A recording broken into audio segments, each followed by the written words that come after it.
যেটা বলছিলাম প্রথমে ছিল তোমার introduction to probability.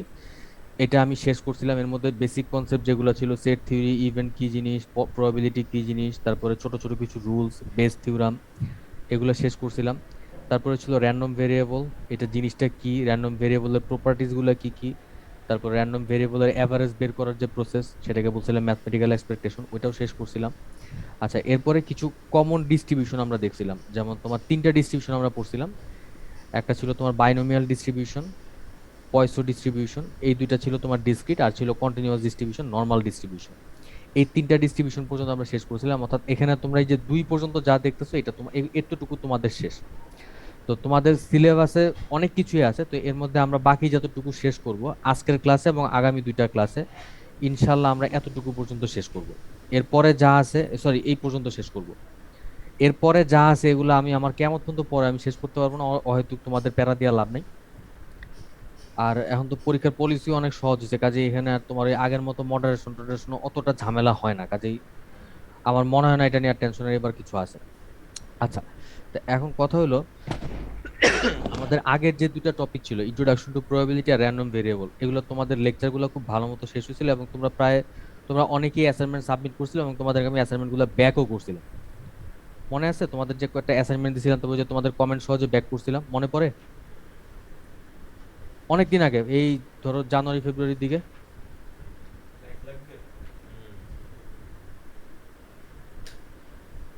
Hello. Sir মনে আছে স্যার। আচ্ছা, তোমাদের সবাইকে আমি অ্যাসাইনমেন্ট গুলো কমেন্ট সহ ব্যাক করছিলাম। তো ওই পার্টটাতে আমি তাহলে এখন আর ব্যাক করব না, আমি ওদিকে এখন আর যাব না। আমি ওই জিনিসটা যদি রিভিউ করতে হয়ও, এটা আমি আমার এই লাস্ট এই যে টপিকটা আছে এটা শেষ করে তারপর আমি রিভিউ করব, তার আগে আমি ওখানে ব্যাক করতে চাইতেছি না। আজকে নতুন টপিক শুরু করতেছি। এখানে তোমার আগের টপিকগুলো কিছু কিছু লাগবে, যেটা লাগবে আমি সেখানে অতটুকু বোঝা নিব, কিন্তু আমি নতুন মানে পুরান জিনিসগুলো এই মুহূর্তে আমি টানতে চাইতেছি না, এটা আমি লাস্ট একদম সিলেবাস শেষ করেই আমি রিভিউ করব। আচ্ছা, আমার কথা কি পরিষ্কার শোনা যায়? Sir clear. ক্লিয়ার। আচ্ছা, তাহলে আমি আমার আজকের টপিক শুরু করি। তোমাদের আজকে আমি যে টপিকটা পড়াবো, টপিকটার নাম হচ্ছে তোমার স্যাম্পলিং টেকনিক। আর আমাদের আজকের ক্লাসটা 2 ঘন্টা, মাঝখানে আমি চেষ্টা করবো একটা 5 থেকে 10 মিনিটের ব্রেক নিতে। তো স্যাম্পলিং টেকনিক টপিকটা কি বা এটা কেন দরকার, এগুলো নিয়ে আমি পরে কথা বলতেছি। ফার্স্টে আমি তোমাদেরকে একটা ছবি দেখাই। তোমরা কি একটা ছবি দেখতে পারতেছো? Yes sir. আচ্ছা, এই ছবিটা একটা সায়েন্স শো থেকে নেওয়া। এই লোকটার নাম আমি ভুলে গেছি, সেও একজন পিএইচডি হোল্ডার ডাটা সায়েন্সে। তো সে প্রায় তোমার তার কিছু ছোট ছোট মজার মজার কিছু ভিডিও সে ইউটিউবে ছাড়ে। তো এখানে একদিন এই এই ভিডিওটা আমার খুব ইন্টারেস্টিং লাগছিল, আমি পুরোটা ভিডিও আমি দেখছিলাম, তো এখান থেকে একটা স্ক্রিনশট তোমাদের দেখাইতেছি। তো এখানে বলতেছে কি, দেখো, সোডা এবং আইসক্রিম কিভাবে ভায়োলেন্সের সাথে রিলেটেড। আচ্ছা, তো এখানে সে যেটা বলছে, সে একটা এক্সাম্পল দিছিল যে যারা সোডা এবং আইসক্রিম বেশি খায় এদের মধ্যে ভায়োলেন্স বেশি দেখা যায়, কিরকম যে এরা বেশি অ্যাক্সিডেন্টে মারা যায়। আচ্ছা, তো এখানে সে বলছে যারা আইসক্রিম বেশি খায় তাদেরকে হাঙ্গরে বেশি খায় ফেলে, আর যারা নাকি সোডা বেশি খায়, সোডা মানে মনে করে যে তোমার এই যে কোক, ফান্টা, স্প্রাইট, পেপসি যেগুলো আছে, এগুলা যারা খায় এদেরকে হাঙ্গর বেশি খায় ফেলে। আচ্ছা, তো এই জিনিসটা কেমনে হইতে পারে, আমার কেউ ব্যাখ্যা করতে পারো এটা কেমনে হইতে পারে?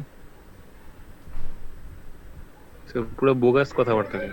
না না না, পুরা বোগাস না, আমি পুরাটা ভিডিও দেখছি, তো আমি জানি এটার মধ্যে কিছু কিছু জিনিসটা মজার, কিন্তু এটা আসলে স্যার, ব্যাখ্যা আছে। যাদের হাঙ্গর খায় ফেলছে তারা সবাই এগুলা খাইতো। সেটাই সে বলছে, তার দাবি সেটাই ছিল যে যারা আইসক্রিম খাইতো, এখানে দুইটা টপিক আছে, একটা হচ্ছে তোমার সোডা আর একটা হচ্ছে আইসক্রিম। সে বলতেছে যারা আইসক্রিম বেশি খাইছে এদেরকে হাঙ্গর বেশি খাইছে, আর যারা নাকি তোমার এই সোডা টাইপের জিনিস খাইছে এরা রোড অ্যাক্সিডেন্টে বেশি মারা গেছে। কথাটা খেয়াল করে, এখানে দুইটা দুইটা সেন্টেন্স আছে, আমি একটু ওয়ার্ড ফাইলে লিখি। Soda drinkers died in road accident, আর ice cream eaters are eaten by shark. সে এই দুইটা জিনিস দাবি করছে। তাহলে এখন আমারে বলো, আইসক্রিম খাওয়ার সাথে হাঙ্গরে খাওয়ার সম্পর্ক কি, এটা কি হইতে পারে বলো তো? আইসক্রিম খেলে কি মানুষের গায়ে টেস্ট বাইরে যায়, যে কারণে হাঙ্গর যেভাবে হোক সাগর দিয়ে আসা মানুষের খাওয়া যায়, এরকম হয় কিছু? তারপরে সোডা যারা খাইতেছে, সোডা খাইলে কি হয়, রাস্তায় অ্যাক্সিডেন্ট বেশি হতেছে, এখন তো চলতেছে তোমার লকডাউন, এর মধ্যে কেমনে অ্যাক্সিডেন্ট হবে বলো? মিস্টার রাব্বি কিছু বলতেছিল, বলো। স্যার আমি বলতেছিলাম যে আইসক্রিমের মধ্যে যে এলিমেন্ট গুলো আছে হাঙ্গরের হয়তো সেই এলিমেন্ট গুলো বেশি পছন্দ। আচ্ছা, আইসক্রিম খেলে মানুষের গায়ে টেস্ট বেড়ে যায় বা ওই এলিমেন্ট গুলা পায় দেখে হাঙ্গর এসে কামড় দেয় নাকি? ও একটু ডিপে চলে গেছে। যাইতেও পারে। তোমরা দি মেক সিনেমাটা দেখছিলা তোমরা কেউ? জি স্যার, দেখছি স্যার। মানে অনেক পুরাতন একটা হাঙ্গর আছে। হ্যাঁ, অনেক একদম তোমার প্রি হিস্টোরিক্যাল। মিস্টার আরাফ, বলো কি বলবা? জি স্যার, জি স্যার। আচ্ছা মিস্টার আরাফ, ও তুমি সিনেমাটা দেখছো এটা বলতে বলার জন্য হাত তুলছো, okay very good, thank you. আচ্ছা, একটু চেষ্টা করো তো। এখানে যে কথাগুলো বলছে সে দুইটা স্টেটমেন্ট দিছে, একটা হলো যে তোমার আইসক্রিম খেলে তাদেরকে হাঙ্গরে বেশি খায়, আর যারা নাকি তোমার সোডা ড্রিঙ্ক করে তাদেরকে তোমার তাদের রোড অ্যাক্সিডেন্টে বেশি মারা যায়। একটু চিন্তা করো তো ব্যাখ্যা কি হইতে পারে, আসলে পিছনের কারণ কি হইতে পারে? তো স্যার বিচে গিয়ে আইসক্রিম খায় এরকম টাইপ কিছু কিছু নাকি? অবশ্যই বিচে যে আইসক্রিম খায়, কারণ তোমার আমি মনে করো আমি থাকি একটা খালের পারে, আমার এই খালে হাঙ্গর আসা সম্ভব না। আর আসলেও মনে করো ওই যে পাঙ্গাস টাইপের হাঙ্গর আসবে, তো পাঙ্গাস আমার আস্তে একটা আমার খাইতে পারবে না। তার মানে বিচে যায় যারা আইসক্রিম খেয়েছে তাদেরকে হয়তো হাঙ্গরে অ্যাটাক করছে, এটার ব্যাখ্যা কি হইতে পারে বলো তো? কোনো থার্ড আইসক্রিম খাইতে পার্টি খাইতে পানিতে নামছে। আইসক্রিম খাইতে খাইতে পানিতে নামছে, তুমি লাস্ট তোমার চিন্তার রাস্তা ঠিক আছে, একটু আগাও। আর স্যার সোডা খাইতে খাইতে গাড়ি আরে খারাপ, চালাইতেছিল আগে এই আইসক্রিম জন্য শেষ করে নাও, আগে accident আইসক্রিমটা খায় শেষ করে নাও। স্যার আইসক্রিম খাইতে খাইতে আইসক্রিম পানিতে নামছে। খাইতে খাইতে পানিতে নামছে, হাঙ্গর স্যার আইসক্রিম খাইতে এসে মানুষটাকে খায়নি, এটা তুমি ফান্ডটা একটু বেশি করে ফেলাইছো, কিন্তু চিন্তার রাস্তাটা ঠিক ছিল, কিন্তু চিন্তার রাস্তাটা ঠিক ছিল। আইসক্রিম খাইতে খাইতে পানিতে আচ্ছা, আমি নামছে, ফান করে বলে না স্যার, আমি সিরিয়াসলি। তাই? স্যার আমার মতে স্যার কোন স্যার থার্ড একটা পার্টির সাথে স্যার মানে হচ্ছে এরা দুইজন মানে কানেক্টেড, ইন্টার কানেক্টেড না, বাট মানে তৃতীয় কিছুর সাথে কানেক্টেড, যেইটার জন্য হচ্ছে দুইজন কানেক্টেড, এরকম কিছু হতে পারছে। এটা কোন একটা জিনিস এখানে কনজাংশন হিসেবে কাজ করতেছে। হ্যাঁ, আমি সেই কনজাংশনটা নিয়ে তোমাদের সাথে আমি ডিসকাস করতেছি, সেটাই আমি বের করার চেষ্টা করতেছি। হাঙ্গর খাইছে কেমনে খাইছে, তাহলে তারা বিচে যে আইসক্রিম খাইছে, খায় আইসক্রিম খাইতে খাইতে পানিতে নামছে, তখন তাদেরকে হাঙ্গরে গেছে, মোটামুটি এরকম একটা ব্যাখ্যা আছে নাকি? স্যার হইতে আরে পারে স্যার, স্যার এই হাঙ্গরটা আইসক্রিম আসলে পছন্দ করে, কারণ আইসক্রিমে স্যার চর্বি বেশি। আইসক্রিমের চর্বি বেশি, আচ্ছা এখন কত হলো, একটা জিনিস ডাইজেস্ট হতেও তো সময় লাগে, ঠিক না? তাহলে স্যার যারা আইসক্রিম খায় ওদের মানে স্বাস্থ্য টাস্থ্য অনেক ভালো। এটা এটা একটা ইন্টারেস্টিং ব্যাখ্যা। স্যার ব্যাপারটা কেমন যে বিচ লাভার্স লাইক আইসক্রিম এরকম টাইপের? হ্যাঁ, বিচ লাভার্স লাভ আইসক্রিম, এটা একটা দামি কথা বলছে, এই কথাটা খুব সুন্দর, কথাটা আমার পছন্দ হয়েছে। আচ্ছা, তো এই লোকটা যে ব্যাখ্যাটা করছে, আমি এই ব্যাখ্যাটা বলে দিই, সময় নষ্ট করে লাভ নেই। তবে তোমাদের চিন্তার লাইন ঠিক ছিল, একটু আর 2-1 মিনিট চেষ্টা করলে আমরা ঠিক জায়গায় পৌঁছে যেতাম। আচ্ছা, আইসক্রিম ইটারদের কেন শার্ক খায় তার ব্যাখ্যাটা শুনো, সে যে ব্যাখ্যাটা দ্বারা করছে। আইসক্রিম খেলে আসলে মানুষের টেস্ট, এরকম হয় না যে তোমার মানুষের টেস্ট বেড়ে যায় যে হাঙ্গর আইসক্রিম খায় আইসক্রিম পছন্দ করে। হাঙ্গর আইসক্রিম পছন্দ করে কিনা এই ধরনের রিসার্চ কখনো হয় নাই, বা হইতেছে কিনা আমি তাও আমার জানা মতো হইতেছে না। এখন কত হলো, মানুষ আইসক্রিমটা কখন খাইতে পছন্দ করে, শীতকালে না গরমকালে? অবভিয়াসলি গরমকালে। অবভিয়াসলি গরমকালে আইসক্রিমটা খাইতে মজা লাগে বেশি।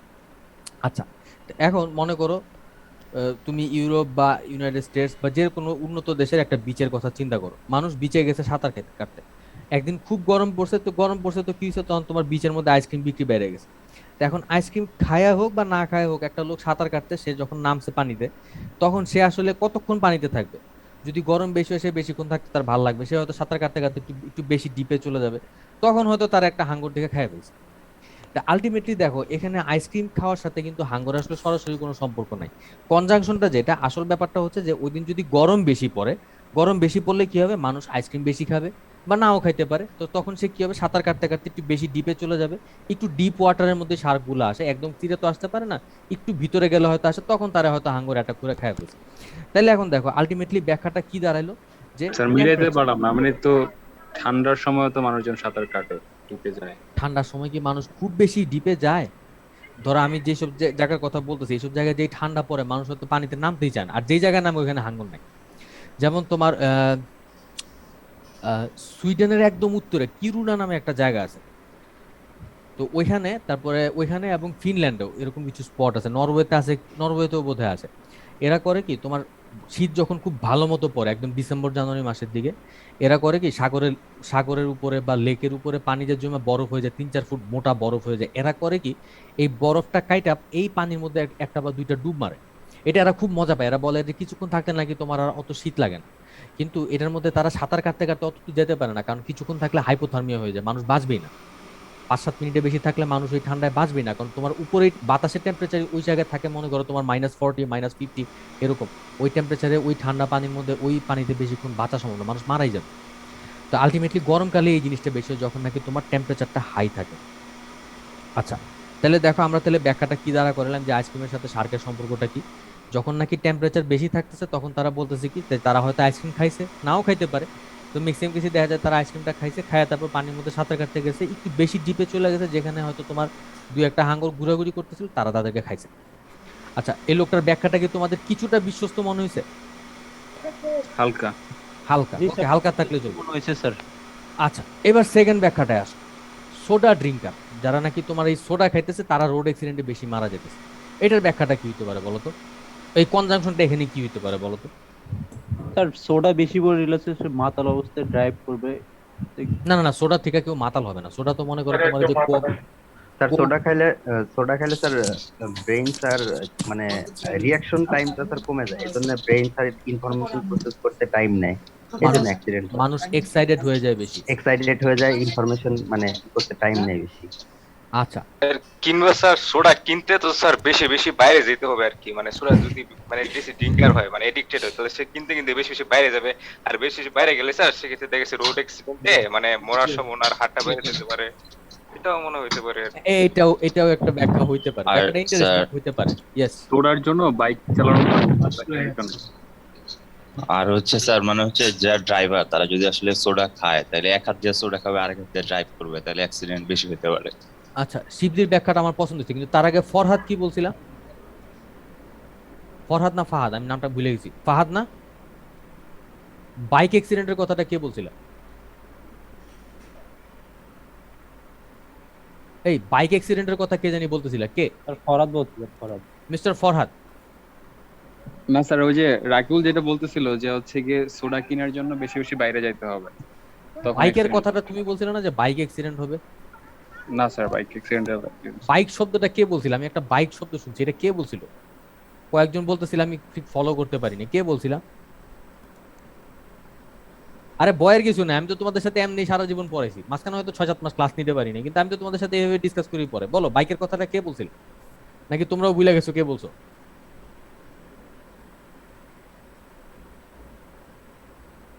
আচ্ছা, তোমরাও ভুলে গেছো। আচ্ছা, তোমরা যে পয়েন্টগুলো বলছো, আমি এখান থেকে একটা জিনিস অন্য একটা জিনিস দ্বারা করতে চাই, সেটা হলো গিয়া তোমরা কত এই যে সোডা টাইপের যে ড্রিঙ্ক গুলো, এগুলো বেশি কারা খায় বলো তো? ইয়াংস। ইয়াং পাবলিকরা বেশি খায়। আচ্ছা, তো ইয়াং পাবলিকরা বেশি খায়, এবং এই যে বাইকের কথাটা আমি যে কারণে টানতেছিলাম, আমরা রাস্তায় যখন বাই হই, রেকলেস বাইক চালাইতে আমরা কাদেরকে দেখি? ইয়াং পাবলিক রাই। আলটিমেটলি ইয়াং পাবলিকদেরই দেখি, এবং আস্তে আস্তে এই বয়সটা আরো কমতেছে।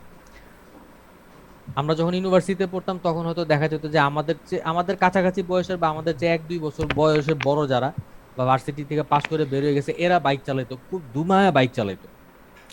ঢাকা ভার্সিটিতে একটা জায়গা ছিল তোমার, ওই যে ব্রিটিশ কাউন্সিলটা চিনো তোমরা? Yes sir. ব্রিটিশ কাউন্সিলের যে রাস্তাটা ফুলার রোড, তো ফুলার রোডটা না খুব নীরব থাকতো। তো আমি যে ব্রিটিশ কাউন্সিলে যাইতাম, ওখানে প্রায় দেখতাম এরকম বাইরের থেকে কিছু ছেলে পেলে আসতো, এরা ভূতের মতো বাইক চালাতো, মানে মনে হচ্ছে যে বাইকটা স্পিডে না চালালে এর মধ্যে ওখানে মারা যাবে, এরকম একটা কিছু মনে হতো ওদের দেখলে। তো এখন ওই জায়গায় খুব কড়াকড়ি করছে, ওদিকে পুলিশ টুলিশ সারাক্ষণই পাহারা টারা দেয়, এখন আর ওইখানে অতটা দেখা যায় না। কিন্তু এই ভাইরাস এখন সারা দেশে ছড়াই গেছে। আমাদের বাসার সামনে যে রাস্তাটা, খুব ছোট একটা রাস্তা, এই রাস্তার মধ্যে মাঝে মধ্যে এরা যে স্পিডে চালায়, আমার মনে হয় যে এরা মনে হয় 2-1টা গেল, এখনই মনে হয় গেল, এরকম মনে হয়, প্রায় মনে হয়, হোয়াট এভার।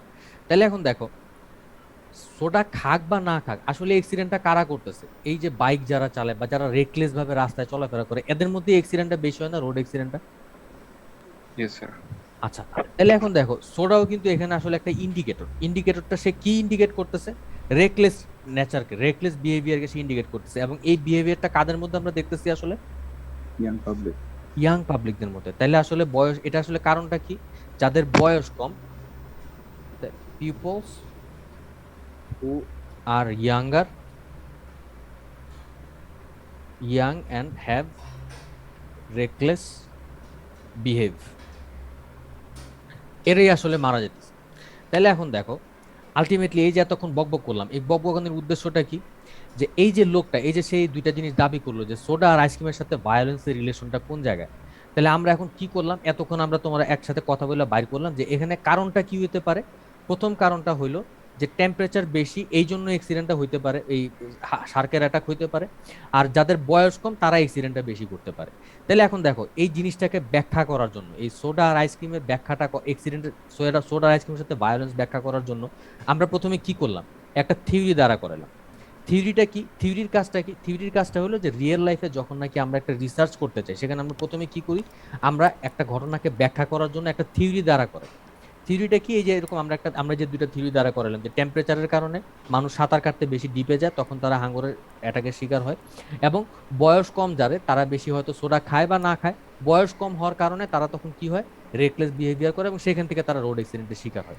তো দেখো আমরা এই দুইটা, এই ভায়োলেন্সকে ব্যাখ্যা করার জন্য আমরা যে ব্যাখ্যাটা দ্বারা করালাম, এই ব্যাখ্যাটাই হচ্ছে আমাদের থিওরি। বাবারা তোমরা কি থিওরির টার্মটা কই থেকে আসছে তোমরা এখন কিছুটা ধরতে পারছো? লেডিস এন্ড জেন্টলম্যান, তোমরা কি আমার থিওরি টার্মটা কই থেকে আসছে কিছুটা ধরতে পারছো? আচ্ছা, ভেরি গুড। তোমাদেরকে এখন যে স্লাইডটা তোমরা দেখতেছো, এটা তোমাদের সিলেবাসের দরকার নাই। এই জিনিসটা আমি তোমাদের দেখাচ্ছি, তোমরা যখন 4th ইয়ারে যাবা বা মাস্টার্সে যাবা, তখন তোমাদের এই জিনিসগুলো নিয়ে অনেক কাজ করতে হবে। ধরো তোমাদেরকে আমি অ্যাডভান্সই দেখাই ফেলতেছি। আচ্ছা, তাহলে এখন দেখো আমরা আমাদের ভায়োলেন্সের জন্য দুইটা থিওরি দ্বারা করেছি। প্রথমটা ছিল যে টেম্পারেচার বেশি, আর সেকেন্ডটা ছিল যে তোমার বয়স কম। তো এখন এটাকে চেক করার জন্য আমরা কি করব, এই যে আমরা দুইটা থিওরি দ্বারা করালাম, এই যে দুইটা থিওরি আমরা দ্বারা করাইলাম, তো এখন দেখো এই থিওরিটাকে ব্যাখ্যা করার জন্য এখন আমার কি করতে হবে, কিছু রিয়েল লাইফে কিছু সংখ্যা নিয়ে আমাদের কাজ করতে হবে। আমাদেরকে চেক করতে হবে যে আমাদের এই থিওরিটা সত্যি না মিথ্যা, এই এই জিনিসটা সত্যি না মিথ্যা, এটা আমাদেরকে চেক করতে হবে। তো এটা চেক করার জন্য আমরা যে ডাটা নিয়ে কাজ করব, আমরা যেই শর্তটা নিয়ে, রিয়েল লাইফে যেই কন্ডিশনটা নিয়ে আমরা কাজ করব, সেটাকে আমরা বলতেছি হাইপোথিসিস। তো এটা কিরকম হতে পারে, যে আমরা বলতে পারি যে টেম্পারেচার হলো গিয়া তোমার মোর দেন 35, এটা একটা হাইপোথিসিস। আর বয়সের জন্য কি হতে পারে, আমরা বললাম যে তোমার এজ ছিল তোমার লেস দেন 22। আমি বললাম যে এই দুইটা জিনিস যদি হয়, তাহলে আমার এই থিওরিটাকে প্রমাণ করার জন্য আমরা বললাম যে আমাদের আসলে টেম্পারেচারটা যদি 35-এর বেশি থাকে, তাহলে অ্যাক্সিডেন্টটা হইতেছে। আর আমাদের এই বয়সটা যদি 22 বছরের কম হয়, তাহলে দেখা যেতে পারে আমার অ্যাক্সিডেন্টটা হইতেছে। তাহলে এখন দেখো এই থিওরিটা সত্যি না মিথ্যা, এটা চেক করার জন্য আমরা যে দুইটা স্টেটমেন্ট দিলাম, যে টেম্পারেচার 35-এর বেশি থাকলে ভায়োলেন্স হইতেছে, আর বয়স 22-এর কম থাকলে ভায়োলেন্স হইতেছে, এই দুইটা স্টেটমেন্টকে আমরা বলতেছি হাইপোথিসিস। আচ্ছা, আমি আবার বলতেছি, আমাদের প্রবলেমগুলো কি ছিল, প্রবলেমগুলো ছিল যে সোডা ড্রিঙ্কারদের রোড অ্যাক্সিডেন্ট বেশি হয়, আইসক্রিম ইটারদের শার্ককে বেশি অ্যাটাক করে। তো এই দুইটাকে ব্যাখ্যা করার জন্য আমরা কি জিনিস দ্বারা করালাম, আমরা যে দুইটা স্টেটমেন্ট দ্বারা আমরা ফার্স্টে দুইটা থিওরি দ্বারা করালাম। থিওরিগুলো কি ছিল, থিওরিগুলো ছিল যে তোমার টেম্পারেচার বেশি থাকলে শার্কে অ্যাটাক করবে, আর যাদের বয়স কম তাদেরকে তোমার রোড অ্যাক্সিডেন্ট বেশি হবে। এই দুটো হচ্ছে আমার থিওরি। এই থিওরি দুইটা সত্যি না মিথ্যা, এটা চেক করার জন্য আমরা দুইটা স্টেটমেন্ট দ্বারা করালাম। স্টেটমেন্টগুলো কি কি, যে টেম্পারেচার 35-এর বেশি হলে তোমার এই শার্কের অ্যাটাকটা হইতে পারে, বেশি সাঁতার কাটবে, বেশি গভীরে যাবে। আরটা বললাম যে যারা বয়স কম, অর্থাৎ ইয়াং যদি হয়, এজ যদি 22-এর কম হয়, তাহলে তোমার এটা হইতে পারে। তাহলে এই থিওরিটা সত্যি না মিথ্যা চেক করার জন্য আমরা যে স্টেটমেন্ট দুইটা পাইলাম, এই স্টেটমেন্ট দুইটাকে আমরা বলতেছি হাইপোথিসিস। আচ্ছা, এখন এই হাইপোথিসিসটা ট্রু না ফলস, এই হাইপোথিসিসগুলো ঠিক আছে কিনা, এটা চেক করার জন্য তোমাদেরকে যদি বলি, তোমরা কি করবা? লেডিস, ডেটা কালেক্ট করতে হবে। ডেটা কালেক্ট করবা, ভেরি গুড। এই ডাটাটা তোমরা কেমনে কালেক্ট করবা, এটা একটা তোমরা রিসার্চের একটা ডিজাইন তোমাদের করতে হবে। এই রিসার্চ ডিজাইনটা, এই যে ডাটা কালেকশন করার আগে তোমাদেরকে রিসার্চের ডিজাইনটা করতে হবে। সেখানে তোমাদেরকে বের করতে হবে যে তোমার ডাটা কালেকশনের প্রবলেমটা আসলে কি, আমার রিসার্চের সাইটটা কি, এবং আমার ফাইনালি যেটা দেখতে হবে যে আমার এই ডাটা কালেকশনের মেথডটা কি হবে, এই জিনিসটা আমাদেরকে বের করতে হবে। আমি কি বুঝাতে পারলাম কিছুটা? জি স্যার। আচ্ছা, তাহলে আমরা ফার্স্টে থিওরি দ্বারা করালাম, সেখান থেকে একটা স্টেটমেন্ট দাঁড় করলাম হাইপোথিসিস। এই হাইপোথিসিসটা ট্রু না ফলস বের করার জন্য আমার ডাটা কালেক্ট করতে হবে। আর এই ডাটা কালেকশনের আগে আমার রিসার্চ ডিজাইনটা বের করতে হবে, যেখানে আমাকে দেখতে হবে যে ডাটা কালেকশনের প্রবলেমটা আসলে কই থেকে আসতেছে, রিসার্চটা আমরা কোন জায়গায় করব, কোন জায়গা থেকে ডাটা কালেক্ট করব, এবং ফাইনালি আমার ডাটা কালেকশনের মেথডটা কি হবে। এই ডাটা কালেকশনের যে মেথডটা, এটাকে আমরা বলতেছি স্যাম্পলিং মেথড বা স্যাম্পলিং টেকনিক। ডাটা কালেকশনের জন্য আমরা যে ডাটাটা নিতেছি, এটাই হচ্ছে আমার স্যাম্পল। এই স্যাম্পল কালেক্ট করার জন্য যে টেকনিক, এটাকে আমরা বলতেছি স্যাম্পলিং টেকনিক। তো আমাদের আজকের যে টপিকটা, আজকের ক্লাসের যে টপিকটা স্যাম্পলিং টেকনিক, এখানে আমরা এই জিনিসটা নিয়ে কাজ করবো, যে ডাটাটা কিভাবে কালেক্ট করতে হয়, ডাটাটা কোন টেকনিকে কালেক্ট করতে হয়, এবং ডাটাটা কি, মানে ডাটাটা তোমার কি সাইজে কালেক্ট করতে হবে, কতটুকু কালেক্ট করতে হবে, এই জিনিসগুলো নিয়ে কাজ করাটাই হলো আমার আজকের ক্লাসের মেন অবজেক্টিভ। আচ্ছা, তো এরপরে ডাটা কালেকশনের পর আরো কিছু ফার্দার স্টেপ আছে রিসার্চে, সেটা নিয়ে আমার এই মুহূর্তে কোনো দরকার নেই, ওইটা আমি আপাতত স্কিপ করে গেলাম। তাহলে এখন দেখো আমাদের মেন টপিক যেটা স্যাম্পলিং টেকনিক। স্যাম্পলিং টেকনিকটা আসবে ডাটা কালেকশনের কনসেপ্ট নিয়ে। তো এখন এই ডাটা নিয়ে আমি তোমাদেরকে আরেকটু রিভিউ করতে চাই। কাউসার স্যার যখন তোমাদেরকে পড়াইছিল আজকে থেকে 1 বছর বা 1.5 বছর আগে, 1 বছর আগেই মনে পড়েছিল, তখন তোমাদেরকে বলছিল ডাটা জিনিসটা কি। ডাটা জিনিসটা কি কেউ বলতে পারবো আমাকে? লেডিজ এন্ড জেন্টলম্যান, ডাটা জিনিসটা একটা পরিমাপযোগ্য বৈশিষ্ট্য। পরিমাপযোগ্য বৈশিষ্ট্য, এটিকে ঠিক ক্যারেক্টারিস্টিক্স নাকি কোনো কিছুর পরিচয় দেওয়ার একটা উপায়, কোনটা? যে স্যার কোনো কিছুর একটা ব্যাপারে ধারণা দিতে পারে যে সেটাই। কোনো কিছুর একটা ব্যাপারে ধারণা দিতে পারে। আচ্ছা মিস্টার রাব্বি, আমি তোমারে দিয়ে ডাটার একটা এক্সাম্পল দিই। প্রথমে দেখো তোমার আইডি কত? 2019 12063। 12063, এটা হচ্ছে তোমার আইডি। আচ্ছা, তোমার নাম হচ্ছে রাব্বি হোসেন। আচ্ছা, তুমি কোন কলেজে পড়ছো? স্যার গাইবান্ধা আহমদউদ্দিন শাহ শিশু নিকেতন। আল্লাহু আকবার, এত বড় বানান আমি লিখতে গেলে ভুল করবই। গাইবান্ধা কি কলেজ? আহমদউদ্দিন আহমেদ উদ্দিন। আচ্ছা, আমি দিয়ে দিলাম গাউ কলেজ। কিছু মনে করে না বাবা, আমি পুরো বানান লিখতে গেলে ভুল করবই, আমি সরি। সমস্যা নেই স্যার। আচ্ছা, তোমার এখন বয়স কত বলা যাবে? স্যার 22। 22। যেহেতু তোমার আর আমার নাম এক, আমি তোমার বয়স কমাই দিলাম, তোমার বয়স আমি করে দিলাম 15 বছর। আচ্ছা, তুমি এখন কোন জায়গায় আছো? স্যার আমি গাইবান্ধা আছি এখন। তুমি গাইবান্ধাতে আছো? জি জি গাইবান্ধাতে। Very good. গাইবান্ধা বানান কি ঠিক আছে নাকি দেখো তো। হ্যাঁ স্যার ঠিক আছে। আলহামদুলিল্লাহ। আচ্ছা, তাহলে এখন দেখো এই লাইনটার, আমি এখানে আরো অনেক কিছু লিখতে পারি, আমি আর লিখলাম না। এখানে তোমরা দেখো এই লাইনটার মধ্যে কি হইতেছে দেখো তো। মিস্টার রাব্বি সম্পর্কে কিছু ইনফরমেশন এখানে আছে। তার আইডি কত, তার নাম কি, সে কোন কলেজে ইন্টার পড়ছে, তার এখন বয়স কত, সে কোথায় এখন আছে। এই যে দেখো এই পুরা লাইনটা কি করতেছে, মিস্টার রাব্বি সম্পর্কে কিছু ইনফরমেশন দিতেছে। এই লাইনটা, এই যে পুরা যে লাইনটা, এটাই হচ্ছে মিস্টার রাব্বি সম্পর্কে একটা ডাটা। এখানে কি পাইতেছি আমরা? রাব্বি সম্পর্কে বিভিন্ন ইনফরমেশন আমরা একসাথে পাইতেছি, এটি হচ্ছে মিস্টার রাব্বির জন্য একটা ডাটা। আচ্ছা, এবার আর ডাটা ইনফরমেশন কি স্যার এক? হ্যাঁ, ডাটা ইনফরমেশন কি স্যার এক? কোনো কোনো জায়গায় এক।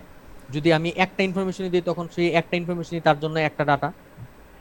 আবার আমি যদি মাল্টিপল ইনফরমেশন দিই তাহলে পুরোটা তার জন্য একটা ডাটা। যেমন আমি মনে করো শুধুমাত্র রাব্বি সম্পর্কে একটা কথাই বললাম যে তার আইডি, এটা আইডিটা ছাড়া আর কিছু বললাম না, তাহলে তার ডাটার মধ্যে শুধু তার আইডিটাই আছে, অন্য কোনো ইনফরমেশন নাই। সেই ক্ষেত্রে ইনফরমেশন আর ডাটাটা একই জিনিস। All data are information, but all information are not data.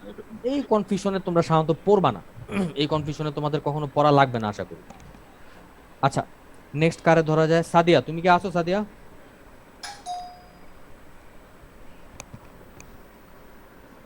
Sadia roll number 3, তুমি কি আছো?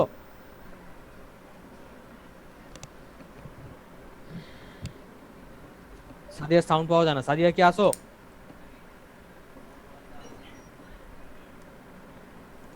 আচ্ছা, তাহলে মিস্টার ইউনিব মৃধা, তুমি কি আছো? মিস্টার ইউনিব মৃধা। জি স্যার। মিস্টার ইউনিব মৃধা, আমি তোমার ডাটাটা নেই। তোমার রোল নাম্বার হচ্ছে 2019 12029। আচ্ছা, তোমার নাম হচ্ছে মিস্টার ইউনিব মৃধা, ইউনিব মৃধা। আচ্ছা বাবা, তুমি কোন কলেজে পড়ছো? Sir Notre Dame college. ওরে খাইছে আমারে। আমি এমন এক কলেজে পড়ছি যারা সারা জীবন খালি ঈর্ষায় মরে এই নরডেমরে নিয়ে, কিন্তু নরডেমের ধারে কাছেও যেতে পারে না। বলো তো কোন কলেজে পড়ছি আমি? Sir Dhaka college. Very good. Dhaka কলেজের লোকজন নরডেমরে নিয়ে সারাটা জীবন খালি জেলাস ফিল করে, কিন্তু জীবনে ঢাকা নরডেমের ধারে কাছেও যেতে পারে না। আচ্ছা মিস্টার মৃধা, তোমার বয়স কত? স্যার 21। তোমার বয়স 21। তাহলে তুমি এক কাজ করি, তোমার বয়সটাও কমাই দিই, তোমার বয়স বানাই দিলাম 15.5। আমি চাই না তুমি যে কাউরে বলো যে ঢাকা কলেজের একজনের কাছে তুমি হয়রানি শিকার হয়েছো। আচ্ছা, তুমি এখন কোথায় আছো? স্যার ঢাকাতে স্যার। Very good. আচ্ছা, তাহলে এখন দেখো তোমার সম্পর্কে এরকম আরো অনেক ইনফরমেশন আমি একটার পর একটা লিখে যেতে পারি। তাহলে এটা হলো তোমার জন্য একটা ইনফরমেশন, তোমার জন্য একটা ডাটা, রাইট? জি স্যার। আচ্ছা, এভাবে তোমাদের ক্লাসের সবার ডাটা আমি একসাথে লিখে যেতে পারবো না একটার পর একটা? জি স্যার পারবেন। আচ্ছা, তাহলে প্রত্যেকটা লাইন হচ্ছে এক একজনের জন্য একটা ডাটা, আর সবার ডাটা যখন একসাথে লিখতেছি একটা কালেকশন হইতেছে, একই জাতীয় অবজেক্টের ওয়েল ডিফাইন্ড কালেকশন। এটাকে কি বলে? Set. সেট। তাহলে এটা কি হবে বলো, কি সেট হবে এটা? Set of data. Data set. এটা তাহলে হবে একটা ডাটা সেট, প্রত্যেকের জন্য ডাটা আছে, সবার ডাটাকে যখন একটা সেট আকারে একসাথে প্রকাশ করতেছি তখন আমরা সেটাকে বলতেছি একটা ডাটা সেট। Set builder. হ্যাঁ, এটা হচ্ছে একটা ডাটা সেট। প্রত্যেকটা লাইন হচ্ছে একজনের জন্য একটা ডাটা, আর পুরাটা সেটকে আমরা একসাথে বলতেছি একটা ডাটা সেট। আচ্ছা, তাহলে এখন তোমার ডাটা গেল, ডাটা সেট গেল। তোমাদের কাউসার স্যার যখন পড়ে, কাউসার স্যার ডাটার একটা টাইপ পড়াইছিল। ডাটা তিন রকম পড়েছিল মানে কালেকশনের বেসিসে। প্রথমটা ছিল তোমার প্রাইমারি ডাটা। প্রাইমারি ডাটাটা কি জিনিস? যখন নাকি একজন ফিল্ড থেকে প্রথমবারের মতো একটা ডাটা কালেক্ট করে নিজের রিসার্চের জন্য, নিজে যে একটা ডাটা কালেক্ট করে সেটাকে আমরা বলি প্রাইমারি ডাটা। যখন নাকি আমরা ফ্রেশ একটা ডাটা প্রথমবারের মতো ফিল্ড থেকে কারো কাছ থেকে ডাটাটা কালেক্ট করতেছি। আচ্ছা, এখন এই প্রাইমারি ডাটা মনে করে একজন কালেক্ট করছে, করার পরে তার কাছ থেকে আরেকজন নিয়ে ইউজ করলো তার রিসার্চের জন্য, তাহলে সেটা তখন হয়ে যাবে তার জন্য সেকেন্ডারি ডাটা। যেমন মনে করো mister Javed Hossain, roll number 52, আসো। মনে করো আমি আর জাভেদ দুইজনে মিলে একটা রিসার্চ করলাম যে আমাদের টেক্সটাইল ইউনিভার্সিটি, বাংলাদেশের সব পাবলিক ইউনিভার্সিটিতে চানাচুর যারা বিক্রি করে এদের ফাইন্যান্সিয়াল অবস্থাটা কি করোনার মধ্যে, এরকম একটা ডাটা আমি আর মিস্টার জাভেদ সারা বাংলাদেশ খুঁজে খুঁজে কালেক্ট করলাম। এখন কালেক্ট করার পরে তোমাদের mister mister Mahfuzur, roll number 2017, roll number Mahfuzur. Mahfuzur আসো? মিস্টার মাহফুজুর তুমি কি আসো? ইয়েস স্যার, আসি। আচ্ছা, ওয়ালাইকুম আসসালাম। মিস্টার মাহফুজুর ভালো আছো? জি স্যার। Very good. তো মনে করো আমি আর জাভেদ সারা বাংলাদেশ ঘুরে ঘুরে একটা ডাটা কালেক্ট করলাম যে বাংলাদেশের পাবলিক ইউনিভার্সিটিতে যারা চানাচুর বিক্রি করে তাদের এখনকার ফাইন্যান্সিয়াল অবস্থা কি। তা আমরা যে ডাটাটা কালেক্ট করলাম এটা হলো আমার জন্য প্রাইমারি ডাটা। তো এখন মিস্টার মাহফুজুর তুমি চিন্তা করলা কি যে আমাদের এই চানাচুরওয়ালা যারা আছে তারা কোন ডিজাইনের লুঙ্গি পরে এই সম্পর্কে তুমি একটা ডাটা কালেক্ট করতেছো। তো এখন তুমি সামহাও খবর পাইছো আমি আর জাভেদ আগের থেকে একটা ডাটা কালেক্ট করে রাখছি।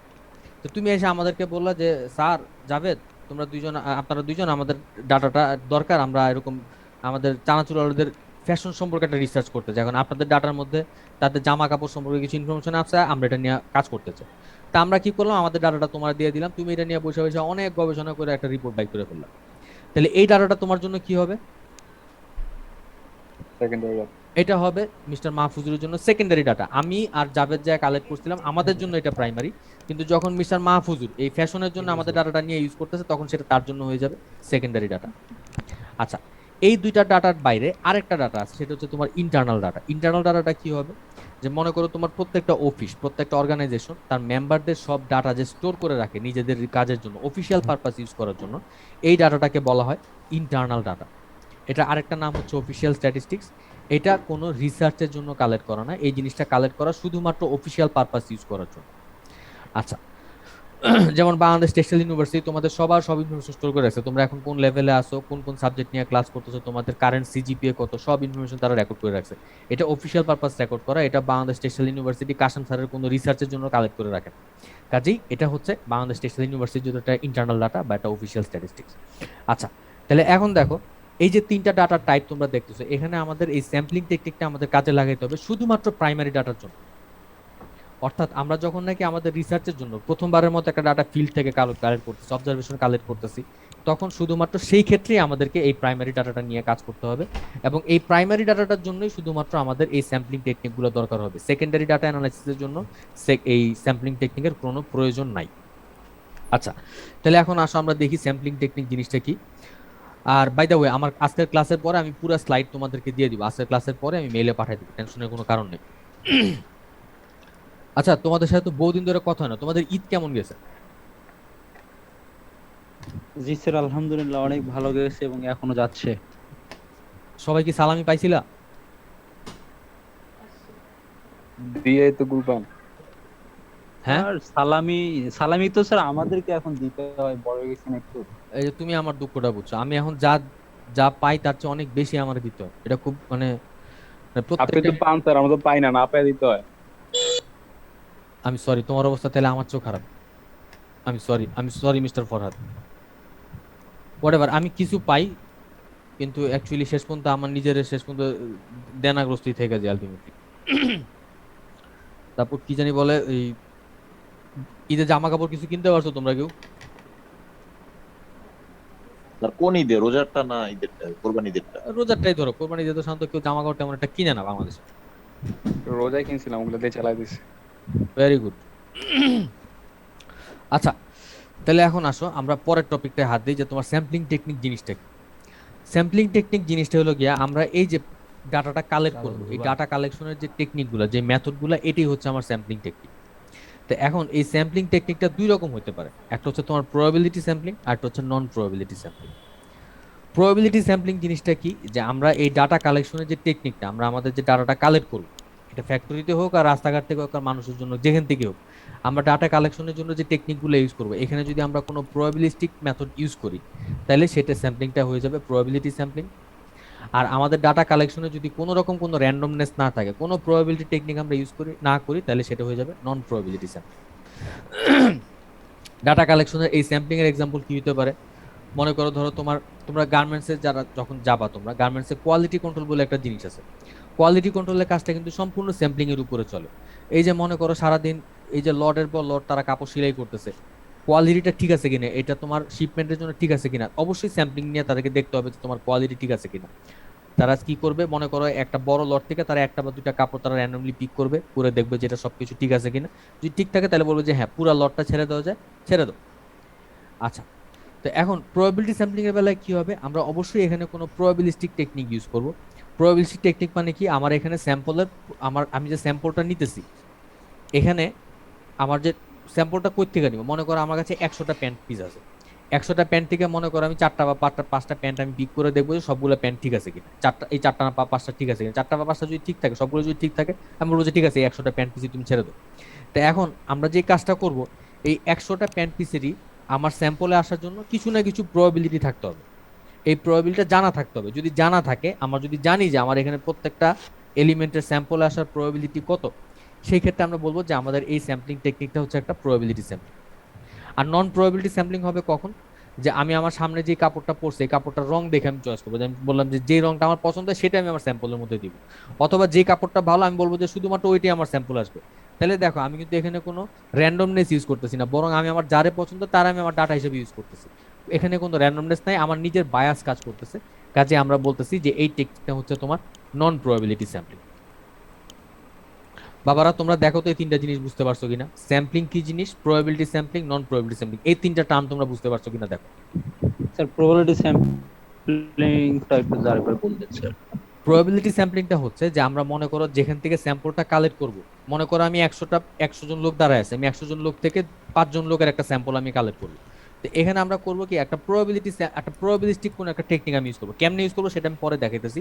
আমি একটা প্রবাবিলিস্টিক টেকনিক ইউজ করব, এমন ভাবে করব যে আমার এখানে 100 জনের প্রত্যেকের মধ্যে একটা র্যান্ডমনেস কাজ করবে, যে আমি 100 জন থেকে শুধুমাত্র আমার পছন্দের লোকজনের স্যাম্পলে ঢুকাবো না, বরং র্যান্ডমলি লোকগুলারে আমার স্যাম্পলের মধ্যে আনবো। সেই ক্ষেত্রে আমরা বলবো যে এই স্যাম্পলিংটা হচ্ছে প্রবাবিলিটি স্যাম্পলিং। আর এরকম কোন র্যান্ডম বুঝছি, কিন্তু স্যার ওই যে এক্সাম্পলটা বললেন না, আমি ওই এক্সাম্পলটা ধরতে পারিনি, পিক করতে পারিনি আর কি স্যার। মানে 100 জন থেকে 5 জনের র্যান্ডমলি কেমনে নিতেছে এটা স্যার, ওই যে পোশাকের যে মানে প্যান্টের যে একটা এক্সাম্পল দিলেন স্যার আর কি, প্যান্টের কালারের না কি যেন একটা এক্সাম্পল আচ্ছা দিলেন। মনে করো যে তোমার ধরো আমার নিজের দিয়ে এক্সাম্পলটা দিই, মনে করো আমার পছন্দের রং হচ্ছে শুধুমাত্র নীল আর কালো। আমি সত্যি কথা বলতেছি, আমার পছন্দের রং হচ্ছে নীল আর কালো, অন্য কোনো রং আমার তেমন একটা ভালো লাগে না। তা আমার সামনে মনে করো 100টা প্যান্টের একটা লট আসছে। তা আমি করলাম কি, 5টা প্যান্ট নিব, 5টা প্যান্টের মধ্যে 3টা নিলাম নীল, 2টা নিলাম কালো। এর বাইরে বাকি সব রঙই আরো কিন্তু মনে করো সবুজ ছিল 50টা, হলুদ ছিল 30টা, ওগুলোর দিকে আমি তাকাইলাম না, শুধু আমার পছন্দের 5টা নিলাম, নিয়ে দেখলাম যে 5টাতে সমস্যা আছে কিনা, সমস্যা নেই, আমি বললাম যে বাকিগুলোও ঠিক আছে। তাহলে এখন দেখো এই যে স্যাম্পলিংটা করলাম, এখানে কি আমার নিজের বায়াসটা কাজ করতেছে না মিস্টার রাবি? জি স্যার, জি স্যার। আমি যদি র্যান্ডমলি নিতাম, আমি যদি এখানে একটা র্যান্ডমনেস নিয়ে যদি করতাম, তাহলে কি আমার ওই সবুজ বা হলুদ যেগুলো বেশি আছে ওখান থেকে কি একটা দুইটা আসার কথা না, ওইটা কি আসছে না স্যার। তার মানে কি এখানে স্যাম্পলের মধ্যে কিন্তু বায়াস চলে আসে, এখানে একটা কোনো র্যান্ডমনেস কাজ করে না। তো যে কারণে আমি বলতেছি যে এটা একটা নন প্রবাবিলিটি স্যাম্পল। আচ্ছা তাহলে এখন দেখো তোমরা যদি sampling, very good, sampling, probability sampling, non probability sampling, এই তিনটা টার্ম যদি তুমি বুঝে থাকো, তাহলে আমি এই টপিকের ডিটেলস যাওয়ার আগে আমি এখন বলি যে আমার আজকের ক্লাসের উদ্দেশ্যটা কি। আমার আজকের ক্লাসের উদ্দেশ্যটা হলো যে একটা ডাটা কালেকশনের জন্য এই স্যাম্পলিং ডিজাইনটা কিভাবে প্রপারলি করতে হবে এটা জানাটাই হলো আমার আজকের ক্লাসের উদ্দেশ্য। আমি চাইতেছি যে আজকের ক্লাসের পরে তোমরা সবাই যেন ঠিক মতো একটা স্যাম্পল চুজ করতে পারো, একটা প্রপার একটা স্যাম্পল ডিজাইন, তোমার অবস্থা বুঝা যেন তুমি একটা অবস্থার সাথে সবচেয়ে ভালো খাপ খায় এরকম একটা স্যাম্পল ডিজাইন যেন তোমরা চুজ করতে পারো, এটা আমার 1 নাম্বার টার্গেট। এবং সেকেন্ড টার্গেট হলো গিয়া যে তোমরা যেন কখনো এই নন প্রবাবিলিটি স্যাম্পলিংটা ইউজ না করো। কারণ এই যে তোমাদেরকে খুব ছোট একটা টয় একটা এক্সাম্পল দিলাম, একটা খেলনা এক্সাম্পলের কথা বললাম, এখানেই তোমরা দেখতেছো যে নন প্রবাবিলিটি স্যাম্পলিং মানে আমার নিজের বায়াস চলে আসছে, যেখানে কোনো র্যান্ডমনেস নাই। তো যেই জিনিসের মধ্যে কোনো র্যান্ডমনেস নাই সেখানে আমার নিজের চয়েস আছে, এটা তো ইন জেনারেল কিছু আসতেছে না। যে কারণে আমার আজকের ক্লাসের অবজেক্টিভ, অন্যতম অবজেক্টিভ যেটা মেন অবজেক্টিভ যেটা, যে তোমরা যেন কখনোই নন প্রবাবিলিটি স্যাম্পলিংটা ইউজ না করো, এটা আমার একটা টার্গেট। আচ্ছা ওকে, তো এখানে সিলেবাস আজকে কি কি আছে সব আছে, এটাও তোমাদের আপাতত দরকার নেই, পরে দেখো তোমরা। তো এখন দেখো আমরা যে দুইটা জিনিস দেখলাম, যে তোমার স্যাম্পলিং টেকনিক জিনিসটা কি, যে ডাটা কালেকশনের যে প্রসেস, স্যাম্পল কালেকশনের যে উপায়, সেটাই হচ্ছে তোমার স্যাম্পলিং টেকনিক, এটা গেল। প্রবাবিলিটি স্যাম্পলিং হচ্ছে যখন যদি এরকম আসে যে probability sampling and non probability sampling এর মধ্যে কোনটা হচ্ছে বেটার এক্সপ্লেইন করার জন্য। আচ্ছা ওইটাও আমি আজকের ক্লাসের লাস্টে বলে দিব, যে কখন কোনটা কোনটা কোন জায়গায় করতে, ওইটাও তোমাদের আজকের ক্লাসের পরে তোমাদের বলে দিব। আচ্ছা তো এখন দেখো এই প্রবাবিলিটি স্যাম্পলিং আর নন প্রবাবিলিটি স্যাম্পলিং এর বেসিক সংজ্ঞাটা তোমাদের বললাম, স্যাম্পলিং টেকনিক জিনিসটা কি সেটাও তোমাদের বলছি। এখন আসো আমরা দেখবো যে আমাদের এই স্যাম্পলিং টপিকের বেসিক কনসেপ্টগুলো কি কি, ওইটা এখন আমরা দেখবো। আচ্ছা এখানে দেখো দুনিয়ার কথাবার্তা লেখা ভরে রাখছি। তো একদম বেসিক টার্মগুলোর মধ্যে আসবে এই 5টা জিনিস: population, sample, parameter, statistic, sample survey. এইগুলো হলো একদম বেসিক কনসেপ্ট, এই জিনিসগুলো আমাদের সবচেয়ে বেশি লাগবে। আচ্ছা প্রথমে আসো দেখো যে পপুলেশন জিনিসটা কি। পপুলেশন জিনিসটা হলো গিয়া আমি যেই অবজেক্টের উপরে রিসার্চটা করতে চাই তাদের যে টোটাল কালেকশনটা, এটি হলো আমার পপুলেশন। আমি আবার বলতেছি, আমি যেই অবজেক্টের উপরে রিসার্চটা করতে চাই তার যে টোটাল কালেকশনটা, এটি হচ্ছে আমার পপুলেশন। আচ্ছা কেমন হইতে পারে, যেমন এই যে ক্লাসের শুরুতে আমি বললাম যে আমি জাভেরিয়া বাংলাদেশের সব ইউনিভার্সিটিতে যত চানাচুরওয়ালা আছে তাদের উপর আমি রিসার্চটা করতে চাই, তাহলে আমার এখানে পপুলেশন কারা হবে? সব চানাচুরওয়ালা। তোমরা আমার কথা ধরতে পারছো কিনা দেখো, আমি যেই জিনিসের উপর রিসার্চ করতে চাই, যেই অবজেক্টের উপরে বা যেই অবজেক্টের উপরে বা যেই প্রাণীর উপরে রিসার্চ করতে চাই তাদের যে টোটাল কালেকশনটা, সেটি হচ্ছে আমার পপুলেশন। তাহলে দেখো আমি আর জাভেদ যে বললাম যে বাংলাদেশের পাবলিক ইউনিভার্সিটিতে যারা চানাচুর বিক্রি করে তাদের অবস্থা আমি জানতে চাই, তাহলে আমার এখানে পপুলেশনটা কারা হবে? পপুলেশনটা হবে হচ্ছে তোমার যত চানাচুরওয়ালা আছে এরা সবাই হচ্ছে আমার পপুলেশন। আচ্ছা তাহলে এখন পপুলেশনের যে রিপ্রেজেন্টেটিভ পার্ট, যেটা নিয়ে আমি কাজ করব, সেটাই হচ্ছে আমার স্যাম্পল। আমি আবার বলতেছি, পপুলেশনের যে রিপ্রেজেন্টেটিভ পার্ট নিয়ে আমরা কাজ করব সেটাকে আমরা বলতেছি স্যাম্পল। যেমন একটু আগে যে এক্সাম্পলটা দিলাম, যে আমি ওই যে 100টা জিন্স ছিল সেখান থেকে 5টা জিন্সকে আমি র্যান্ডমলি পিক করলাম, এই 5টা জিন্স তাহলে আমার কি হবে? একটা স্যাম্পল। অথবা একদম একদম পুরান আমলের একটা এক্সাম্পল যদি দেই, বাসায় যখন ভাত রাঁধে, ভাত সিদ্ধ হয়েছে কিনা এটা কেমনে চেক করে? স্যার একটা দুটো ভাত হাতে নিয়ে টিপে দেখে যে হয়েছে। হ্যাঁ মনে করো ভাতের বল থেকে কি করে, পুরা পাতিলে সব ভাত তো চেক করে না, মনে করো কাঠি দিয়ে বা চামচ দিয়ে 3-4টা ভাত নিয়ে ওইটা চেক করে দেখে যেটা সিদ্ধ হয়েছে কিনা। তাহলে এই 3টা বা 4টা চাল জিনিস এটা কি হবে? তাহলে একটা স্যাম্পল। তাহলে পপুলেশন কি জিনিস? পপুলেশন হচ্ছে আমার টোটাল যে কালেকশনটা, আমি যে অবজেক্টের উপরে কাজ করতে চাই তার যে টোটাল কালেকশনটা, সেটা হচ্ছে পপুলেশন। আর এই পপুলেশনের যে রিপ্রেজেন্টেটিভ সাবসেটটা, যে রিপ্রেজেন্টেটিভ যে পার্টটা নিয়ে আমরা কাজ করব, এটা হচ্ছে আমার স্যাম্পল। আচ্ছা এখন তাহলে তোমরা দেখো, পপুলেশন গেল, স্যাম্পল গেল, নেক্সট হচ্ছে মিনের কথা মনে আছে? কাউসার স্যার পড়াছিল যে মিন কি জিনিস? মিন অথবা এভারেজ। হ্যাঁ এটা কি জিনিস বলো? সবগুলা মান যোগ করে কয়টা আছে সেটা দিয়ে ভাগ করে, এটাই ছিল না মিন? জি স্যার। আচ্ছা আচ্ছা এখন আমি তোমাদেরকে একটা জিনিস বলি, তোমরা আমার উত্তর দাও। বাংলাদেশের টোটাল লোক সংখ্যা কত? 20 কোটি না নাকি 18 কোটি?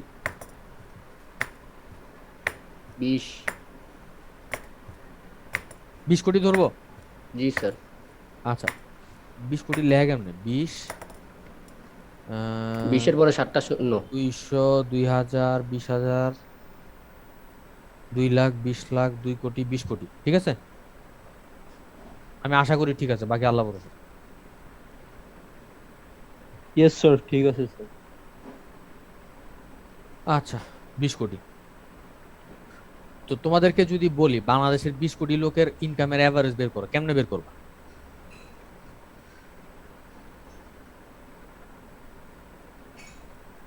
বলো কেমনে করবো? টোটাল ইনকামকে 20 কোটি দিয়ে ভাগ দেব। ফার্স্টে বাংলাদেশের এই 20 কোটি লোকের ইনকামগুলো বাইর করবা, কইরা তারপরে যে যোগফলটা আসে সেই যোগফলটা 20 কোটি দিয়ে ভাগ করবা নাকি? জি স্যার। আচ্ছা, তাহলে দেখো আমরা যে মিনটা বাইর করলাম এটা তাহলে কিসের মিন হবে? পপুলেশন মিন হবে না? কারণ বাংলাদেশের পুরো পপুলেশনের যে এভারেজ ইনকাম সেটা আমরা বের করতেছি। জি স্যার। আচ্ছা, তো এখন দেখো 20 কোটি লোকের ইনকাম বাইর করতে হলে 20 কোটি লোকের ইনকাম জানতেও কিন্তু সময় লাগবে অন্তত 1 বছর বা 1.5 বছর। তো ওইটা না করে আমরা করলাম কি, কোন একটা স্মার্ট টেকনিক আমরা ইউজ করলাম। সেখানে আমরা কি করবো, আমরা মনে করো বাংলাদেশের 20,000 লোকের ইনকাম আমরা বাইর করবো, কইরা সেই 20,000 লোকটা হলো আমার স্যাম্পল। তাহলে এখন দেখো এই 20,000 লোকের স্যাম্পল যদি আমরা অ্যাভারেজটা বের করি, তাহলে এটা কি হবে? স্যাম্পল মিন হবে না? এই 20 কোটি ছিল বাংলাদেশের পপুলেশন।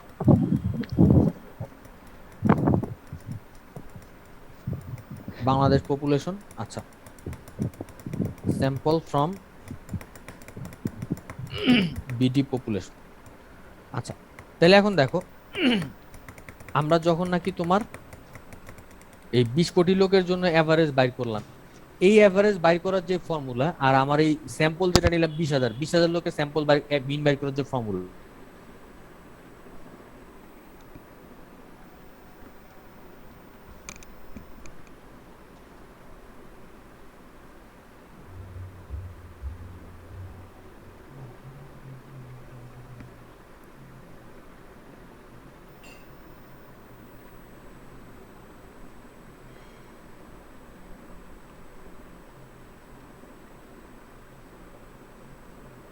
হ্যালো আছো তোমরা? Yes sir. ইয়েস স্যার, আছি আমরা। আমি সরি, মাঝখানে ডিসকানেক্ট হয়ে গেছিল। কথা পরিষ্কার শোনা যায় এখন? জি স্যার। আচ্ছা আচ্ছা, একটু দেখো আমরা তাহলে এই যে বাংলাদেশের 20 কোটি লোকের ইনকামের অ্যাভারেজ বের করার জন্য মিন বের করার যে ফর্মুলা আর আমাদের ওই 20,000 লোকের মিন বের করার যে ফর্মুলা, দুইটা মিনের ফর্মুলা কি সেম না? কারণ এখানে আমরা কি করতেছি, আলটিমেটলি একই কাজ করতেছি না, total divided by number of element. হ্যাঁ স্যার, অবভিয়াসলি একই ফর্মুলা। কিন্তু দেখো দুইটা কিন্তু দুই জিনিসের জন্য, একটা করতেছি পপুলেশনের জন্য আর একটা করতেছি স্যাম্পলের জন্য। তাহলে দেখো একই মিন আমরা একবার বের করতেছি পপুলেশনের জন্য, একবার বের করতেছি স্যাম্পলের জন্য। সিমিলারলি আমরা যদি মিডিয়ান নিয়ে কাজ করি, মিডিয়ানও কি আমরা পপুলেশনের জন্য বের করতে পারি, স্যাম্পলের জন্য বের করতে পারি, দুইটার জন্যই বের করতে পারি না? পারি? হ্যাঁ স্যার, পারবো। আচ্ছা, তাহলে এখন দেখো আমরা এই মিন মিডিয়ান মোড যেটাই আমরা বাইর করি আমরা পপুলেশনের জন্য করতে পারি, স্যাম্পলের জন্য করতে পারি। তাহলে এখন দেখো আমাদের এই মিন বা মিডিয়ান এটার ফর্মুলা যাই থাক, আমরা যদি পপুলেশনের জন্য একটা মিন বাইর করি সেটা হবে একটা প্যারামিটার, স্যাম্পলের জন্য আমরা যদি একটা মিন বাইর করি তাহলে সেটা হবে একটা statistic.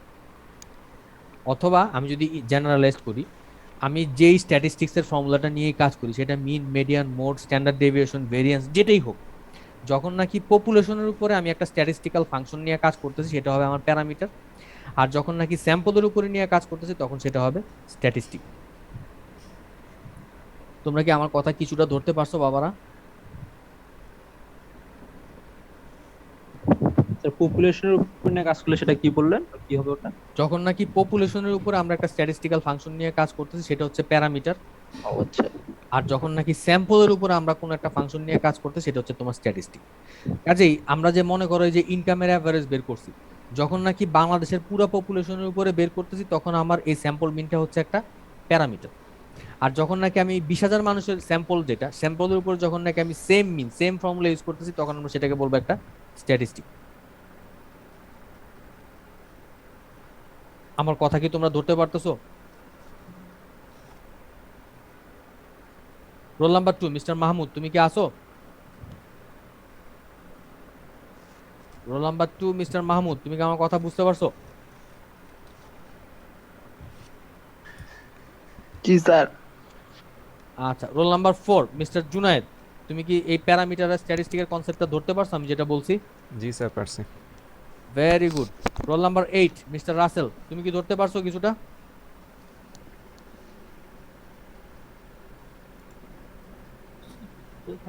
Yes sir. Very good, আলহামদুলিল্লাহ। আচ্ছা, ওকে, তাহলে কি গেল? পপুলেশন গেল। পপুলেশন হচ্ছে আমার টোটাল যে কালেকশনটা, সেটা হচ্ছে পপুলেশন। পপুলেশনের রিপ্রেজেন্টেটিভ পার্ট হচ্ছে স্যাম্পল। পপুলেশনের উপরে আমরা যখন একটা স্ট্যাটিস্টিক্যাল ফাংশন নিয়ে কাজ করব, সেটা তখন হয়ে যাবে প্যারামিটার। আর স্যাম্পলের উপরে যখন করব, তখন সেটা হয়ে যাবে স্ট্যাটিস্টিক। আচ্ছা, পপুলেশন থেকে স্যাম্পল কালেক্ট করার জন্য যে সার্ভে, সেটাকে আমরা বলি স্যাম্পল সার্ভে। আমি আবার বলতেছি, পপুলেশন থেকে স্যাম্পল কালেক্ট করার জন্য যে সার্ভে, সেটাকে আমরা বলি স্যাম্পল সার্ভে। আর পুরা পপুলেশন থেকে ডাটা কালেক্ট করার জন্য যে সার্ভে, সেটাকে আমরা বলি সেন্সাস। আমি আবার বলতেছি, পুরা পপুলেশন থেকে ডাটা কালেক্ট করার জন্য যে প্রসিডিওর, যে সার্ভে, সেটাকে আমরা বলি সেন্সাস। আর পপুলেশন থেকে স্যাম্পল কালেক্ট করার জন্য যে সার্ভে, তাকে আমরা বলি স্যাম্পল সার্ভে। আদমশুমারি টার্মটা শুনছো না তোমরা? হ্যাঁ স্যার। আদমশুমারিতে কি করে? বাংলাদেশের যত লোক আছে প্রত্যেকটা লোকের কাছ থেকে ডাটা কালেক্ট করে না? কাউরে কি বাদ দেয়? কাউরে কিন্তু বাদ দেয় না। একটা একটা পপুলেশনে যারা আছে সবার কাছ থেকে ডাটা কালেক্ট করে, এটাকে আমরা বলি সেন্সাস। যখন নাকি আমরা পপুলেশন থেকে এটা হচ্ছে তোমার সার্ভে অন এন্টায়ার পপুলেশন। আর স্যাম্পল সার্ভেটা কি জিনিস? Survey to collect sample from population. সেন্সাসটা তাহলে কি জিনিস? যখন নাকি আমি পুরো পপুলেশনের উপরে ডাটা কালেক্ট করতেছি, সার্ভে করতেছি, সেটা হচ্ছে আমার সেন্সাস। আর যখন নাকি পপুলেশন থেকে স্যাম্পল কালেক্ট করার জন্য সার্ভে করতেছি, সেটা তখন হয়ে যাবে আমার জন্য, সেটা তখন হবে স্যাম্পল সার্ভে। আচ্ছা, এরপরে আসো তোমার টার্গেট পপুলেশন বলে একটা জিনিস আছে। এটা কি জিনিস তোমাদেরকে আমি বলি। মিস্টার জাভেদ, তুমি আসো। Mister Javed, roll number 52 mister Javed, তুমি কি আসো?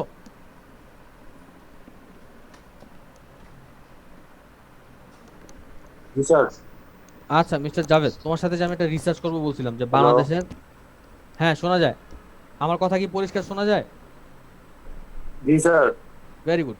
মিস্টার জাভেদ, তোমার সাথে যে একটা রিসার্চ করবো বলছিলাম, যে বাংলাদেশের পাবলিক ইউনিভার্সিটিতে যারা চানাচুর বিক্রি করে তাদের ফাইন্যান্সিয়াল অবস্থা কি, একটা রিসার্চ আমরা করবো। আচ্ছা, তো এই রিসার্চের জন্য পপুলেশন কারা কারা এখানে বলো? চানাচুরওয়ালা স্যার। চানাচুরওয়ালারা, ভেরি গুড। আচ্ছা, এখন আমরা কি সব চানাচুরওয়ালা নিয়ে কাজ করব? আমরা কি বাংলাদেশের সব চানাচুরওয়ালারা নিয়ে কাজ করব, না শুধুমাত্র পাবলিক ভার্সিটিগুলোতে যারা ব্যস্ত তাদেরকে নিয়ে কাজ করব? না স্যার, ওই যে যারা ইউনিভার্সিটির ভিতরে চানাচুর আছে, যারা ইউনিভার্সিটির ভিতরে চানাচুর বিক্রি করতো শুধুমাত্র তাদেরকে নিয়ে কাজ করব। সচিবালয়ের সামনে যারা চানাচুর বিক্রি করে, এদের নিয়ে কিন্তু আমার কোনো মাথা ব্যথা নাই। আচ্ছা, তাহলে আমাদের টার্গেট কারা?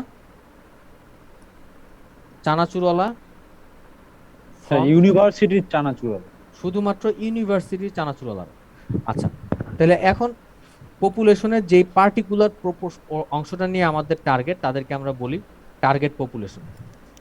আমি আবার বলতেছি, একটা পপুলেশনের যে নির্দিষ্ট অংশ নিয়ে আমাদেরকে ডাটা কালেক্ট করতে হবে, শুধুমাত্র যে নির্দিষ্ট অংশ নিয়ে আমাদের কাজ করতে হবে স্যাম্পলিং এর জন্য, তাদেরকে আমি বলি টার্গেট পপুলেশন। অর্থাৎ এই যে মিস্টার জাভেদের সাথে আমি বাংলাদেশের পাবলিক ইউনিভার্সিটি চানাচুরওয়ালাদের নিয়ে কাজ করব, সব চানাচুরওয়ালা নিয়ে আমরা এখানে কাজ করব না। আমরা এখানে কাজ করব শুধুমাত্র পাবলিক ভার্সিটির যে চানাচুরওয়ালারা আছে শুধু তাদের নিয়ে, প্রাইভেটদের নিয়ে আমি কাজ করবো না। শুধুমাত্র পাবলিক ভার্সিটিতে যে চানাচুরওয়ালারা আছে এরাই হবে আমার টার্গেট পপুলেশন। আচ্ছা, এখন মনে করো এই যে টার্গেট পপুলেশনটা আমি পাইলাম, আমি করলাম কি, টার্গেট পপুলেশনে যারা আছে এদের সবার নাম আমি একটা লিস্ট করে ফেললাম। মনে করো আমি একটা কোড দিলাম, যে তোমার প্রত্যেকটা ভার্সিটির একটা করে কোড দিলাম 3 ডিজিটের। মনে করো ইউনিভার্সিটির একটা কোড থাকলো 100, প্রথম 3 ডিজিট হলো ইউনিভার্সিটির কোড। তারপরে তার সাথে দিলাম তোমার চানাচুরওয়ালার নাম্বার।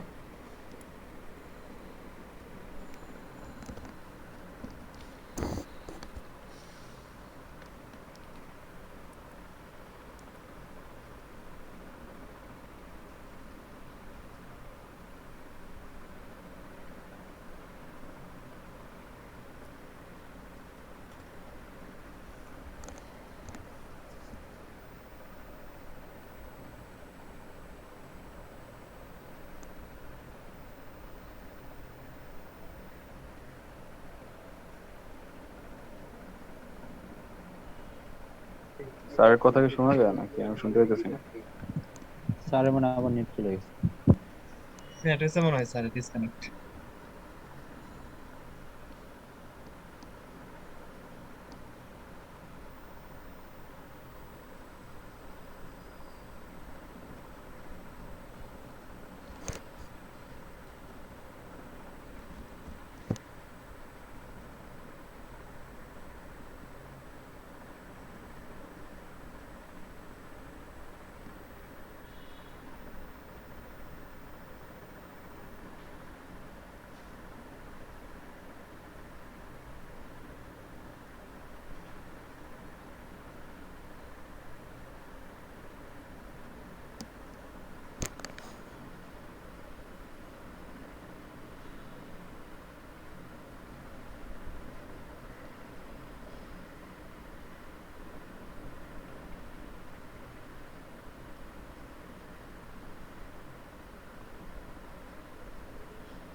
আমি বলছিলাম যে যাবো নাকি, পরে বলে যাও। তোমাদের 10 মিনিটের ব্রেকও দেওয়ার জন্যই ফাঁকে, লাকিলি কারেন্ট ঠিক 10 মিনিটের মধ্যেই চলে আসছে। আচ্ছা আমি আবার শুরু করি। আহ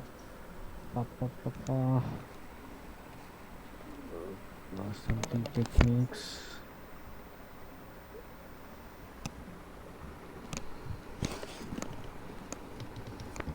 আচ্ছা আমরা এই জায়গায় ছিলাম।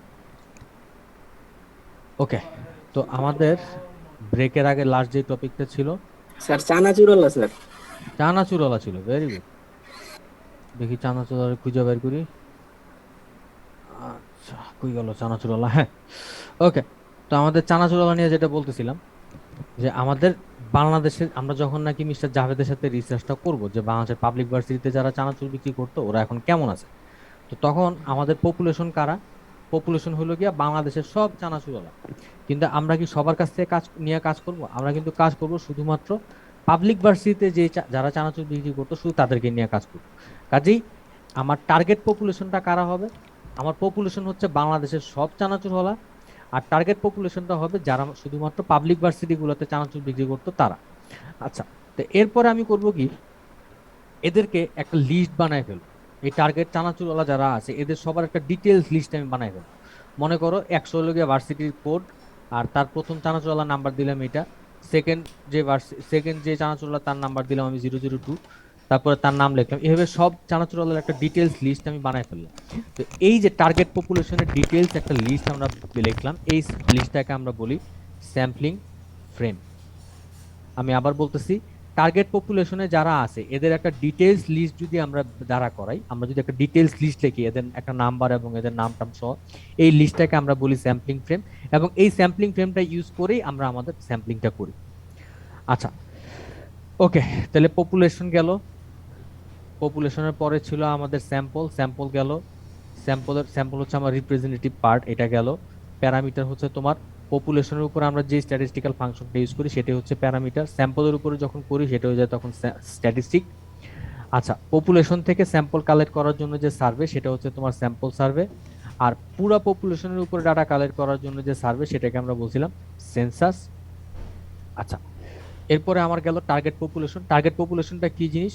পপুলেশনের যেই পার্টিকুলার পার্টটার উপরে, যে পার্টিকুলার পোর্শনের উপরে আমাদেরকে কাজ করতে হবে শুধুমাত্র তারাই হলো আমার টার্গেট পপুলেশন। আর এই টার্গেট পপুলেশনটাকে যখন একটা লিস্ট আকারে, একটা কমপ্লিট লিস্ট আকারে আমরা লিখে ফেলি তখন সেটা হচ্ছে আমার স্যাম্পলিং ফ্রেম। আচ্ছা, এরপর আর একটা টপিকই বাকি থাকে, সেটা হচ্ছে তোমার র্যান্ডম স্যাম্পল।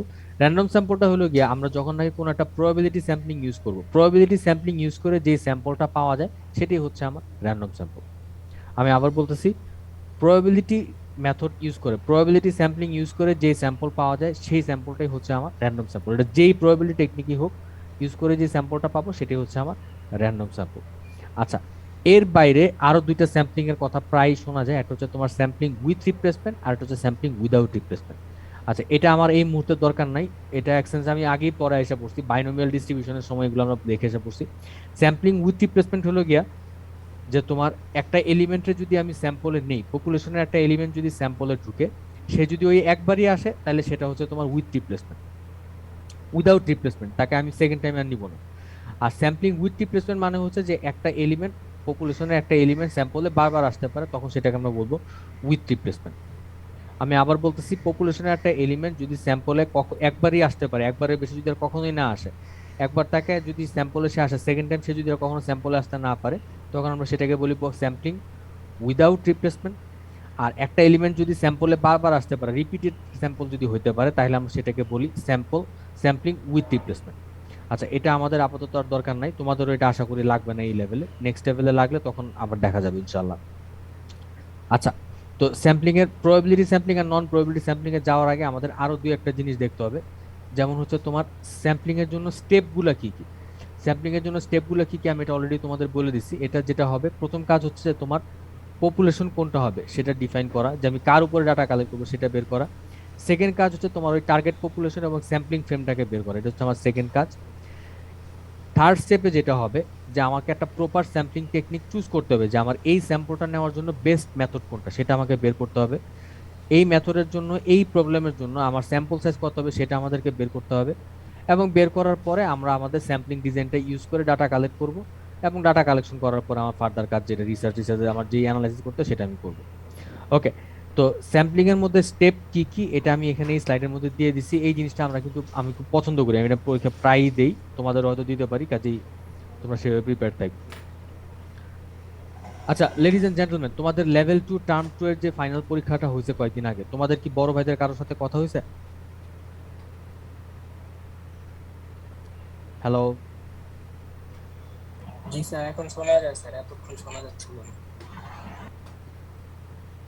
হ্যালো, তোমাদের লেভেল 2 টার্ম 2 এর যে পরীক্ষাটা হয়েছে কয়েকদিন আগে, তোমাদের বড় ভাই কারোর সাথে কি কথা হয়েছে তোমাদের?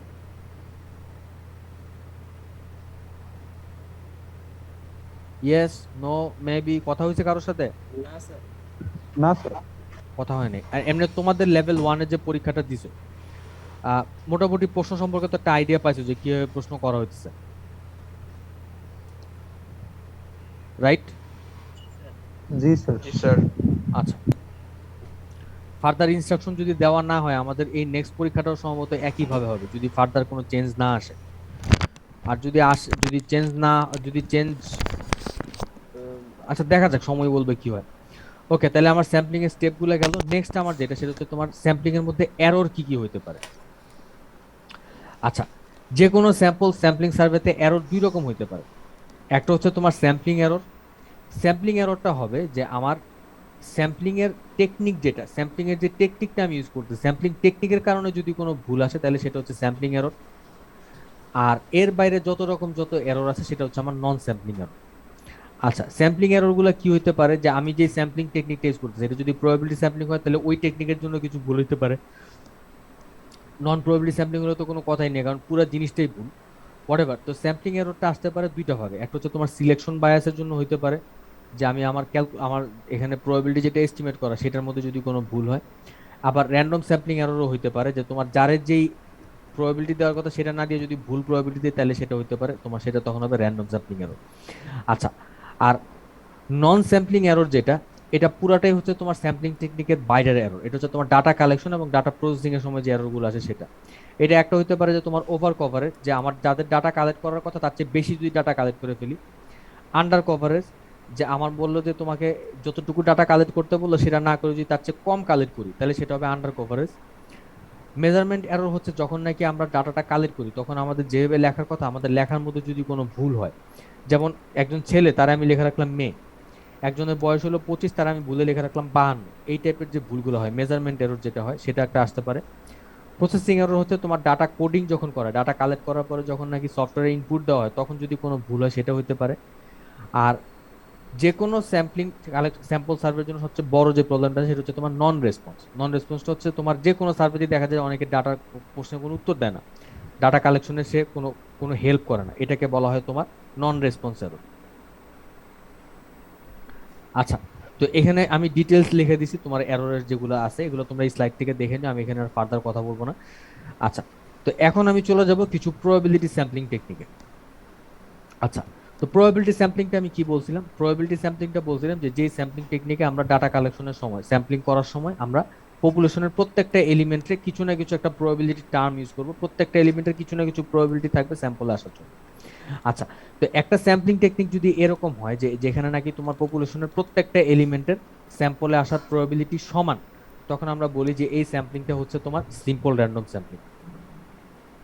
আমি আবার বলতেছি, পপুলেশনের প্রত্যেকটা এলিমেন্টের স্যাম্পলে আসার প্রবাবিলিটি যদি সমান হয় তাহলে আমরা এটাকে বলি সিম্পল র্যান্ডম স্যাম্পলিং। আচ্ছা, তাহলে এখন মনে করো তোমাদের ক্লাসে এই মুহূর্তে 61 জন আছো, 61 জন থেকে আমি 4 জনের নিতে চাই এবং সবার স্যাম্পল আসার প্রবাবিলিটি সেম হবে। তাহলে দেখো তোমাদের প্রত্যেক 61 জন যদি থাকো তাহলে প্রত্যেকের স্যাম্পল আসার প্রবাবিলিটি কত হবে? যদি সবার আসার প্রবাবিলিটি সমান হয় তাহলে প্রবাবিলিটিটা কত হবে? স্যার 1 হবে না, টোটাল বলতেছি না, আমি বলতেছি তোমাদের ক্লাসে টোটাল স্টুডেন্ট আছে 61 জন, তাহলে প্রত্যেকের যদি স্যাম্পল আসার প্রবাবিলিটি সেম হয়, সমান হয়, তাহলে কত হবে প্রবাবিলিটির মান সবার জন্য? 1/25%। 1/61। এই পার্সেন্টেজ না, প্রবাবিলিটি আমরা কোনো পার্সেন্টেজ দিয়ে প্রকাশ করি না, জাস্ট একটা মান বলি। তাহলে দেখো আমাদের সবার জন্য স্যাম্পল আসার প্রবাবিলিটি হচ্ছে 1/61। আচ্ছা, তাহলে এখন বলো এটা কেমনে করা যায়? কেমনে করা যায় কাজটা বলো তো? তো আমাদের যে অনুকূল যে ঘটনাটা আছে সেটাকে টোটাল ঘটনা দিয়ে ভাগ। আচ্ছা, এটা তো তুমি প্রবাবিলিটি বের করলা, কিন্তু এমনি এই স্যাম্পলিংটা কেমনে করা যায় যে তোমাদের সবার আসার প্রবাবিলিটি সমান থাকবে? কেমনে করা যায় কাজটা? র্যান্ডমলি নিতে হয়। র্যান্ডমলি নিব, কিন্তু র্যান্ডমলি কেমনে নিব যে সবার প্রবাবিলিটি সমান থাকবে? কেমনে করা যায় কাজটা? আচ্ছা, এটা করার জন্য দুইটা উপায় আছে। একদম সিম্পল হচ্ছে লটারি মেথড, আমরা লটারি করে করতে পারি। আর আরেকটা হচ্ছে তোমার র্যান্ডম নাম্বার টেবিল বা র্যান্ডম নাম্বার জেনারেটর মেথড। আমি ওটার কথা পরে বলি, ফার্স্টে লটারি মেথডের কথা বলি। লটারি মেথডটা কি? মনে করো তোমাদের ক্লাসে তোমরা এখন যারা আছো, তোমাদের সবার রোল নাম্বার একটা ছোট কাগজে লিখলাম, লেখা আমি সবগুলা কাগজের টুকরা ভাঁজ করে একটা ব্যাগের মধ্যে বললাম, ব্যাগটা ভালো মতো ঝাঁকাইলাম, ঝাঁকায় সেখান থেকে যদি নেই তাহলে সবার কি আসার প্রবাবিলিটি সেম থাকবে না? জি স্যার। ভেরি গুড, তার মানে তখন সবার আসার প্রবাবিলিটি সেম থাকবে, 1/61 থাকবে। আচ্ছা, আমি একটা এক্সাম্পল দিই। আচ্ছা, এটা একটা হইতে পারে। আর আরেকটা হচ্ছে তোমার র্যান্ডম নাম্বার টেবিল বা র্যান্ডম নাম্বার জেনারেটর ইউজ করে। র্যান্ডম নাম্বার টেবিলটা কি জিনিস আমি তোমাদের এখানে একটা এক্সাম্পল দিছি। অনেক স্ট্যাটিস্টিক্স বইয়ের পিছনেই এরকম ছোট ছোট র্যান্ডম নাম্বার টেবিল দেওয়া থাকে, আমরা এই টেবিলগুলো ইউজ করে স্যাম্পল কালেক্ট করতে পারি। অথবা তোমাদের সায়েন্টিফিক ক্যালকুলেটরে দেখবা R&D নামে একটা বাটন আছে, খেয়াল করছো কখনো? লেডিজ এন্ড জেন্টলম্যান, তোমাদের সায়েন্টিফিক ক্যালকুলেটরে দেখবা R&D র্যান্ডম নামে একটা বাটন আছে, দেখছো কখনো? জি স্যার। তোমাদের ওই র্যান্ডম যে বাটনটা ওইটা ক্লিক করলে দেখবে একটা নাম্বার দেয় তোমাকে স্ক্রিনে একটা নাম্বার দিবে, নাম্বারটা আগা মাথা কিছুই বোঝা যায় না। আবার টিপ দিলে আরেকটা নাম্বার দেয়, যতবার টিপ দিবা নতুন নতুন নাম্বার সে দিবে এবং এই নাম্বারগুলোর কোনো আগা মাথা বোঝা যায় না। এই নাম্বারগুলো দেওয়া হয় এই স্যাম্পল কালেক্ট করার জন্য। আচ্ছা, তো তোমাদের ক্যালকুলেটর যেটা আছে বা আমার সামনে যে র্যান্ডম নাম্বার টেবিল আছে, দুইটা ইউজ করে একইভাবে করা যায়। আমি আসলে তোমাদেরকে একটা এক্সাম্পল দিই যে কেমনে কাজটা করা যেতে পারে। আচ্ছা, তো তোমাদের ক্লাসে যে আইডি গুলা আছে, তোমাদের সবার আইডি আমি আপাতত বোঝার সুবিধার জন্য আমি শুধুমাত্র 2019-এ যারা আছে তাদের আইডি নিয়ে আমি কাজ করতেছি। তোমাদের ক্লাসে এখন যারা আছে আমি এখান থেকে মনে করো 5 জনের একটা স্যাম্পল আমি নিতে চাই, শুধুমাত্র 2019 আইডি যারা আছে তাদের জন্য, জাস্ট বোঝার সুবিধার জন্য করতেছি। আচ্ছা, তাহলে মনে করো আমি এই র্যান্ডম নাম্বার টেবিল যেটা আছে একদম বামের যে দুইটা কলাম, এই দুইটা কলাম আমি কনসিডার করতেছি। আমি আবার বলতেছি, এই র্যান্ডম নাম্বার টেবিলের একদম বামের যে দুইটা কলাম, এই দুইটা কলামের নাম্বারগুলোর আমি কনসিডার করতেছি। আচ্ছা, তাহলে দেখো আমার প্রথম স্যাম্পল আসবে 61, রোল নাম্বার 61 কার এখানে 2019-এর? স্যার আমার। মিস্টার সবুজ হলো আমার ফার্স্ট স্যাম্পল। তাহলে দেখো আমি র্যান্ডম নাম্বার টেবিল ইউজ করে আমার প্রথম স্যাম্পল যেটা আসলো রোল নাম্বার 61, আমি 5 জনের স্যাম্পল নিব, প্রথমটা হলো রোল নাম্বার 61 মিস্টার সবুজ। আচ্ছা, সেকেন্ড আছে রোল নাম্বার 90, তোমাদের ক্লাসে 90 রোলের কেউ নাই, কাজে আমি চলে যাব তার পরেরটা রোল নাম্বার 50। রোল নাম্বার 50 কার? রোল নাম্বার 50 আসো এখানে কেউ? রোল নাম্বার 50 কি ক্লাসে আসো আজকে? 2019-এর রোল নাম্বার 50 আসো? আচ্ছা, নাই স্যার, এই আইডি নাই স্যার। এই আইডি নেই, আচ্ছা সরি, এটা হইতে পারে, না হলে আমরা তার পরেরটা চলে যাব। 85 তোমাদের ক্লাসে আইডি নাই, এটাও বাদ। রোল নাম্বার 2 মিস্টার মাহমুদ, তুমি কি আসো এখনো? Roll number 2 mister Mahmud, roll number 2 mister Mahmud, তুমি তো আসো দেখা যায় কথা কোন আগে। তাহলে রোল নাম্বার 2 মিস্টার মাহমুদ হচ্ছে আমার সেকেন্ড স্যাম্পল। আচ্ছা, রোল নাম্বার 90 এও নাই। রোল নাম্বার 20 আসো? রোল নাম্বার 20, 2019-এর 20 আসো।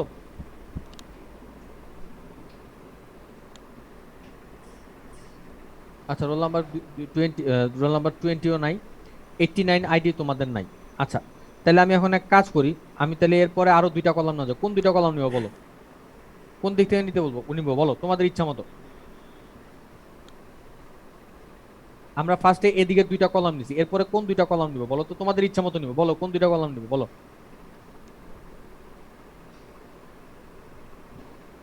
পরেরটা নিব, পরের 2টা নিব। পরের 2টা কলাম নেন স্যার। আচ্ছা, তাহলে পরের 2টা নিলাম। আচ্ছা, পরের 2টা কলাম হচ্ছে এই 2টা। ওকে, তো পরের 2টা কলাম যদি নেই, আমাদের নেক্সট স্যাম্পল হচ্ছে রোল নাম্বার 42। 42 কে? রোল নাম্বার 42 তুমি কি আসো? আচ্ছা, 42 নাই। Roll number 22, roll number 22, roll number 22 তো আছে, মিস্টার তানভীর তো আছে দেখা যায়। ওকে, তাহলে রোল নাম্বার 22 হচ্ছে আমার 3 নাম্বার স্যাম্পল। আচ্ছা, তারপরে হচ্ছে রোল নাম্বার 34। 34 নাই। আচ্ছা, তাহলে রোল নাম্বার 67। 67 কি আছে? আচ্ছা, 67ও নাই। Roll number 42।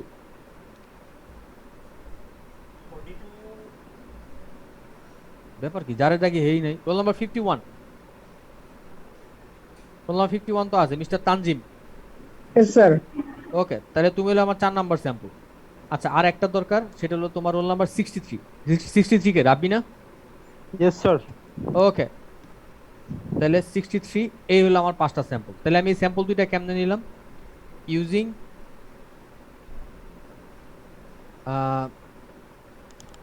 First 4 columns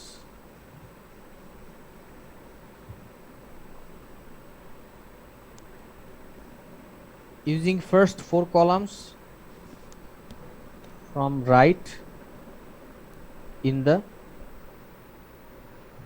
random number table. কেমনে করলাম তাহলে কাজটা? আমি আমার এই র্যান্ডম নাম্বার টেবিলের যে প্রথম 4টা কলাম ছিল, ফার্স্টে প্রথম 2টা কলাম ধরে নামছি, ফার্স্টে এই পাশের 2টা কলাম ধরে নামছি, এখানে আমার 5টা আসে নাই। তারপরে আমি কি করলাম, এর পরের 2টা কলাম এটা ধরে নামছি যতক্ষণ পর্যন্ত 5টা না আসে। তাহলে পারবা না বাবা র্যান্ডম নাম্বার টেবিল ইউজ করে স্যাম্পল করতে, স্যাম্পল বের করতে পারা যাবে?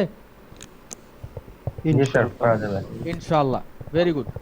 আচ্ছা, তো এখন দেখো আমরা যে সিম্পল র্যান্ডম স্যাম্পলিংটা করলাম, এটা হচ্ছে একদম বেসিক স্যাম্পল এবং এটা খুব ইফেক্টিভ একটা স্যাম্পল, কারণ এখানে সবার আসার প্রবাবিলিটি সমান এবং এখানে দেখো কে আসতেছে আমি জানি না, এখানে সবার আসার প্রবাবিলিটি সেম এবং এটা সম্পূর্ণ র্যান্ডম। এটা এই যত রকম যত স্যাম্পলিং টেকনিক আছে এর রেজাল্ট সবচেয়ে ভালো আসে, কারণ এটা সবচেয়ে সিম্পল এবং এটা সবচেয়ে ইফেক্টিভ। তবে সমস্যা যেটা, যে পপুলেশনের সাইজ যদি অনেক বড় হয়ে যায় তখন আর এটা খুব একটা ভালো কাজে দেয় না। মনে করো বাংলাদেশের পপুলেশন হলো 20 কোটি, 20 কোটি লোক থেকে যদি 20,000 লোকের স্যাম্পল বাইর করতে বলে, এই জিনিসটা তোমার যদি এরকম হাতে কলমে র্যান্ডম নাম্বার টেবিল দিয়ে করতে চাই অনেক সময় লাগবে এবং জিনিসটা খুব কমপ্লিকেটেড হয়ে যাবে। আচ্ছা, তো এটা গেল একটা sampling technique, simple random sampling. এরপরে আমরা যেটা যাব, এটা তোমার মার্কেট রিসার্চের জন্য খুব বেশি ইউজ করা হয়, সেটা হচ্ছে তোমার সিস্টেমেটিক স্যাম্পলিং। সিস্টেমেটিক স্যাম্পলিংটা কি?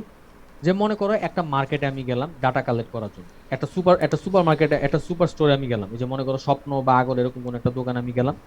এখন আমাদেরকে বললো এখান থেকে ডাটা কালেক্ট করতে, কিভাবে ডাটা কালেক্ট করব? এখন দেখো একটা সুপার স্টোরে ডেইলি কতজন আসবে এটা কিন্তু আমি ফিক্সড আকারে জানিও না। তো এখন আমার যদি বলে একটা সুপার স্টোর থেকে কাস্টমারদের উপরে একটা র্যান্ডম স্যাম্পলিং কালেক্ট করতে, আমার র্যান্ডম স্যাম্পলিং কালেক্ট করার জন্য প্রথম কথা হলো আমার স্যাম্পলিং ফ্রেমটা ডিটেলস আমার জানা থাকতে হবে, যেখান থেকে নাকি মনে করো আমি আমার এই র্যান্ডম নাম্বার টেবিলটা ইউজ করতে পারি। তো এটা তো আমার কাছে নাই, তো এটা আমি কেমনে করব? তো এটা করার জন্য একটা কাজ করা যেতে পারে কি, মনে করো আমি প্রত্যেক 5 নাম্বার কাস্টমারে আমি আমার স্যাম্পলের মধ্যে ইনক্লুড করলাম। এটা যদি করি তাহলে এখন দেখো 5 নাম্বার কাস্টমারটা কে আসবে এটা কি আমি জানি? না স্যার। মনে করো আমি স্বপ্নের গেটের মধ্যে দাঁড়ায় থাকলাম, আমি বললাম যে প্রত্যেক 5 নাম্বার কাস্টমারে আমি আমার স্যাম্পলের মধ্যে ইনক্লুড করব। এখন 5 নাম্বার কাস্টমারটা কে আসবে এটা কিন্তু আমি জানি না, এটা র্যান্ডমলি যে কেউ আসতে পারে, এখানে আমার কিন্তু কোনো পার্সোনাল বায়াস নাই, অর্থাৎ এটা একটা র্যান্ডম স্যাম্পলিং হতেছে। এখন এরপরে আমি এই 5 নাম্বার কাস্টমার যে আছে 5, 10, 15, 20 যারা আসে এদেরকে স্যাম্পল ইনক্লুড করতে থাকলাম যতক্ষণ পর্যন্ত আমার স্যাম্পল সাইজটা কভার না হয়। আচ্ছা, তো এই প্রসঙ্গে তোমাদের একটা কথা বলি, আরেকটা রিয়েল লাইফ এক্সাম্পল দিই। আইসিডিআরবির নাম শুনছো না, কলেরা হাসপাতাল যেটা আছে? লেডিজ এন্ড জেন্টলম্যান, মহাখালীতে কলেরা হাসপাতালটা দেখছো জি না? স্যার, জি স্যার। নাম এই দেখি মহাখালীর না। কলেরা হাসপাতালে 1966 সাল থেকে, আমি যতদূর জানি 1966 থেকে প্রত্যেক 50 নাম্বার পেশেন্টে এরা করে কি, এদের ডাটার মধ্যে ইনক্লুড করে, এদের 50 নাম্বার পেশেন্টের স্যাম্পলটা ওরা নেয়। 50 নাম্বার পেশেন্ট যে ভর্তি হয় তার ডিটেলস ডাটা তারা কালেক্ট করে ডাটা কালেকশনের জন্য, এবং এভাবেই তারা একটা বিশাল স্যাম্পল কালেক্ট করছে, এবং এই স্যাম্পলটা সাইজ প্রত্যেক দিন বড় হয়। এটা বড় হইতে হইতে এটা এখন কত হাজার হাজার ঠেকছে আমি জানি না, আমি যতদূর মনে পড়ে তোমার 2009 সালে ওদের ডাটাটা আমি আনছিলাম, অনেক বড় ছিল তখনই, স্যাম্পলটা প্রায় 15-20 হাজারের মতো ছিল, এখন কত বড় আমি জানি না। তো এভাবে ওরা ডাটাটা কালেক্ট করতেছে, করে যেতেছে, এটা তারা অনেক দিন করে যাবে। আচ্ছা, তো এভাবে যখন নাকি একটা সিস্টেম ফলো করে আমরা ডাটা কালেক্ট করি, এই মেথডটাকে বলা হয় সিস্টেমেটিক স্যাম্পলিং। তো এখন কথা হলো এই সিস্টেমেটিক স্যাম্পলিংটা কেমনে করা যায়। আচ্ছা, এই সিস্টেমেটিক স্যাম্পলিংটা করার জন্য আমরা প্রথমে যে কাজটা করি, আমরা ধরে নিই কি যে আমাদের পপুলেশনে একটা র্যান্ডম একটা নাম্বার আমরা ধরে নিই যে আমার পপুলেশনে হয়তো ক্যাপিটাল এন সংখ্যক এলিমেন্ট আছে। আচ্ছা, তাহলে এখন দেখো, মনে করো এই আমি ধরে নিলাম যে আমার আগোরা যে সুপার শপটা, এটাতে মনে করো আমি ধরলাম যে তোমার আজকে সারাদিনে হয়তো 500 কাস্টমার আসতে থাকে, 500 কাস্টমার আসবে, এবং এই 500 কাস্টমার থেকে আমি বললাম যে এখান থেকে আমি তোমার 10 জনের একটা স্যাম্পল আমি কালেক্ট করব। তাহলে দেখো আমার পপুলেশন সাইজ হচ্ছে তোমার 500, আর স্যাম্পল সাইজ হচ্ছে তোমার 10। আচ্ছা, তাহলে এখন দেখো এই পপুলেশন সাইজ আর স্যাম্পল সাইজ থেকে আমি একটা নতুন রেশিও একটা বের করবো, যেটা হচ্ছে তোমার কে। এই কে সমান সমান হবে তোমার capital N divided by small N. আমি আবার বলতেছি, পপুলেশন সাইজটাকে আমরা বলতেছি ক্যাপিটাল এন, আর স্যাম্পল সাইজ যেটা এটাকে আমরা বলতেছি স্মল এন। তো এই ক্যাপিটাল এন আর স্মল এন থেকে আমি একটা নতুন রেশিও বের করবো, যেটা হচ্ছে তোমার, যেটাকে আমি প্রকাশ করতেছি কে দিয়ে। তাহলে এই কে এর মানটা এখানে কত আসবে? 500 ডিভাইডেড বাই 10 সমান সমান হচ্ছে তোমার 50। Very good. আচ্ছা, তাহলে আমরা কি করব দেখো, আমরা এখন করব কি, আমাদের যে কাস্টমাররা আসতেছে এই 1 থেকে 50 পর্যন্ত যে নাম্বারটা আছে, 1 থেকে 50 পর্যন্ত নাম্বারগুলো আমরা মনে করো একটা কাগজে লিখলাম, লেখা এখান থেকে তোমার এডার লটারি মেথড অথবা র্যান্ডম নাম্বার টেবিল যে কোনো একটা ইউজ করে আমি একটা ডাটা কালেক্ট করি, একটা স্যাম্পল আমি কালেক্ট করি 1 থেকে 50-এর মধ্যে। মনে করো 1 থেকে 50-এর মধ্যে আমার, ধরো আমি প্রথম যে নাম্বারটা নিলাম নাম্বারটা আসলো 22, তাহলে এই 22 হবে আমার প্রথম স্যাম্পল। এরপরে 22-এর সাথে 50 যোগ করলে যে আসবে, অর্থাৎ কত নাম্বার এলিমেন্ট হয়, 72, এ হচ্ছে আমার সেকেন্ড স্যাম্পল। এখন এই এই কি হলো, 22-এর সাথে 2 × 50 সমান সমান কত আসে, 122, এ হচ্ছে আমার সেকেন্ড 3 নাম্বার স্যাম্পল। এভাবে 172, 222, 272, এভাবে আমি আমার স্যাম্পলটা কালেক্ট করতে থাকবো। কিছুটা কি বোঝা গেছে দেখো তো? স্যার কে এর মানের পর আরেকবার একটু বলেন, শুনতে পাই নাই স্যার। আচ্ছা বলতেছি। হ্যাঁ স্যার, 22 কিভাবে নিলেন এটা? আচ্ছা, 22 কেমনে নিলাম, প্রথম কথা হলো কে এর মানটা কেমনে আসছে বুঝছো? জি স্যার, ওটা বুঝতে পারছি। কে এর মানটা বুঝতে পারছো? আচ্ছা, তাহলে এখন দেখো কে এর মান আসছে 50, আমি এখন করব কি 1 থেকে 50 পর্যন্ত যে নাম্বারগুলো আছে এখান থেকে আমি সিম্পল র্যান্ডম স্যাম্পলিং ইউজ করে প্রথম স্যাম্পলটা কালেক্ট করব। এখন মনে করো এই নাম্বারটা আসলো আমার, এসআরএসটা করার পর আমি পাইলাম যে ফার্স্ট স্যাম্পল সমান সমান আসলো আমার 22 নাম্বার যেটা সেটা। তাহলে এই 22 হলো আমার প্রথম স্যাম্পল। এরপরে 22-এর সাথে এই কে এর মান যেটা আসছে এটা যোগ করলে পাবো সেকেন্ড স্যাম্পল। 22-এর সাথে 2 × 50 তাহলে আসে 122, 122 নাম্বার এলিমেন্টটা হবে আমার 3 নাম্বার স্যাম্পল। 22-এর সাথে 3 দিয়ে 50-কে গুণ করলে আসলো তোমার 172, এই হলো আমার 4 নাম্বার স্যাম্পল। এমনি চলতে থাকবে।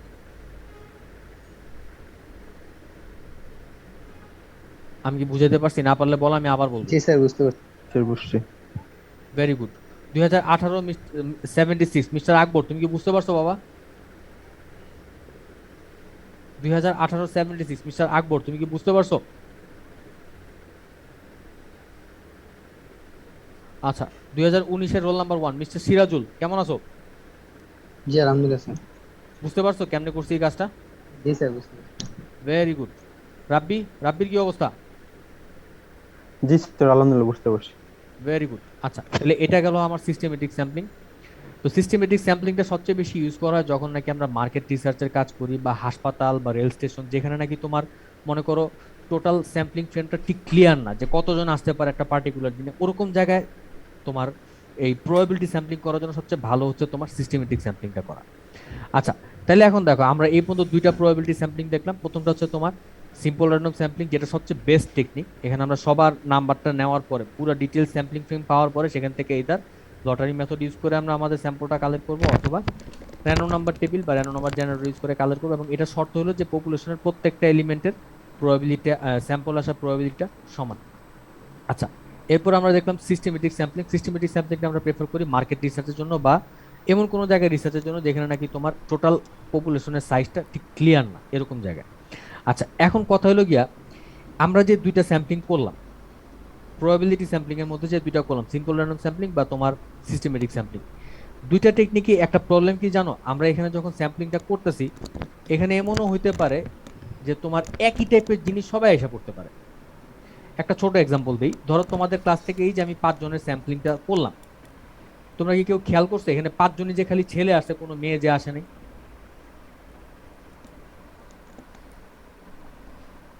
স্যার হ্যাঁ, যে 5টা জিরো সবাই তো ছেলে। তোমাদের ক্লাসের 5 জনের যে স্যাম্পল হয়েছে 5 জনই কিন্তু ছেলে আসে, এখানে কিন্তু কোনো মেয়ে আসে নাই। এবং এটা কিন্তু সম্পূর্ণ আনবায়াস ছিল। আনবায়াস হওয়া খুব ভালো, এখানে আমার কোনো বায়াস আসতেছে না, খুবই ভালো। কিন্তু কথা হলো তোমার বেশি আনবায়াস হইতে যায় যদি আমার পপুলেশনে কোনো ক্যারেক্টার বাদ যায়, তাহলে কিন্তু আসলে লাভ থাকতেছে না। আমার স্যাম্পলিংটা করার উদ্দেশ্যটা কি? স্যাম্পলিংটা করার উদ্দেশ্য হলো যে একটা বড় ডাটা নিয়ে কাজ না করে একটা স্মার্ট ছোট একটা পার্ট নিয়ে কাজ করার, যেখানে নাকি আমার পপুলেশনের সব ক্রাইটেরিয়া থাকবে।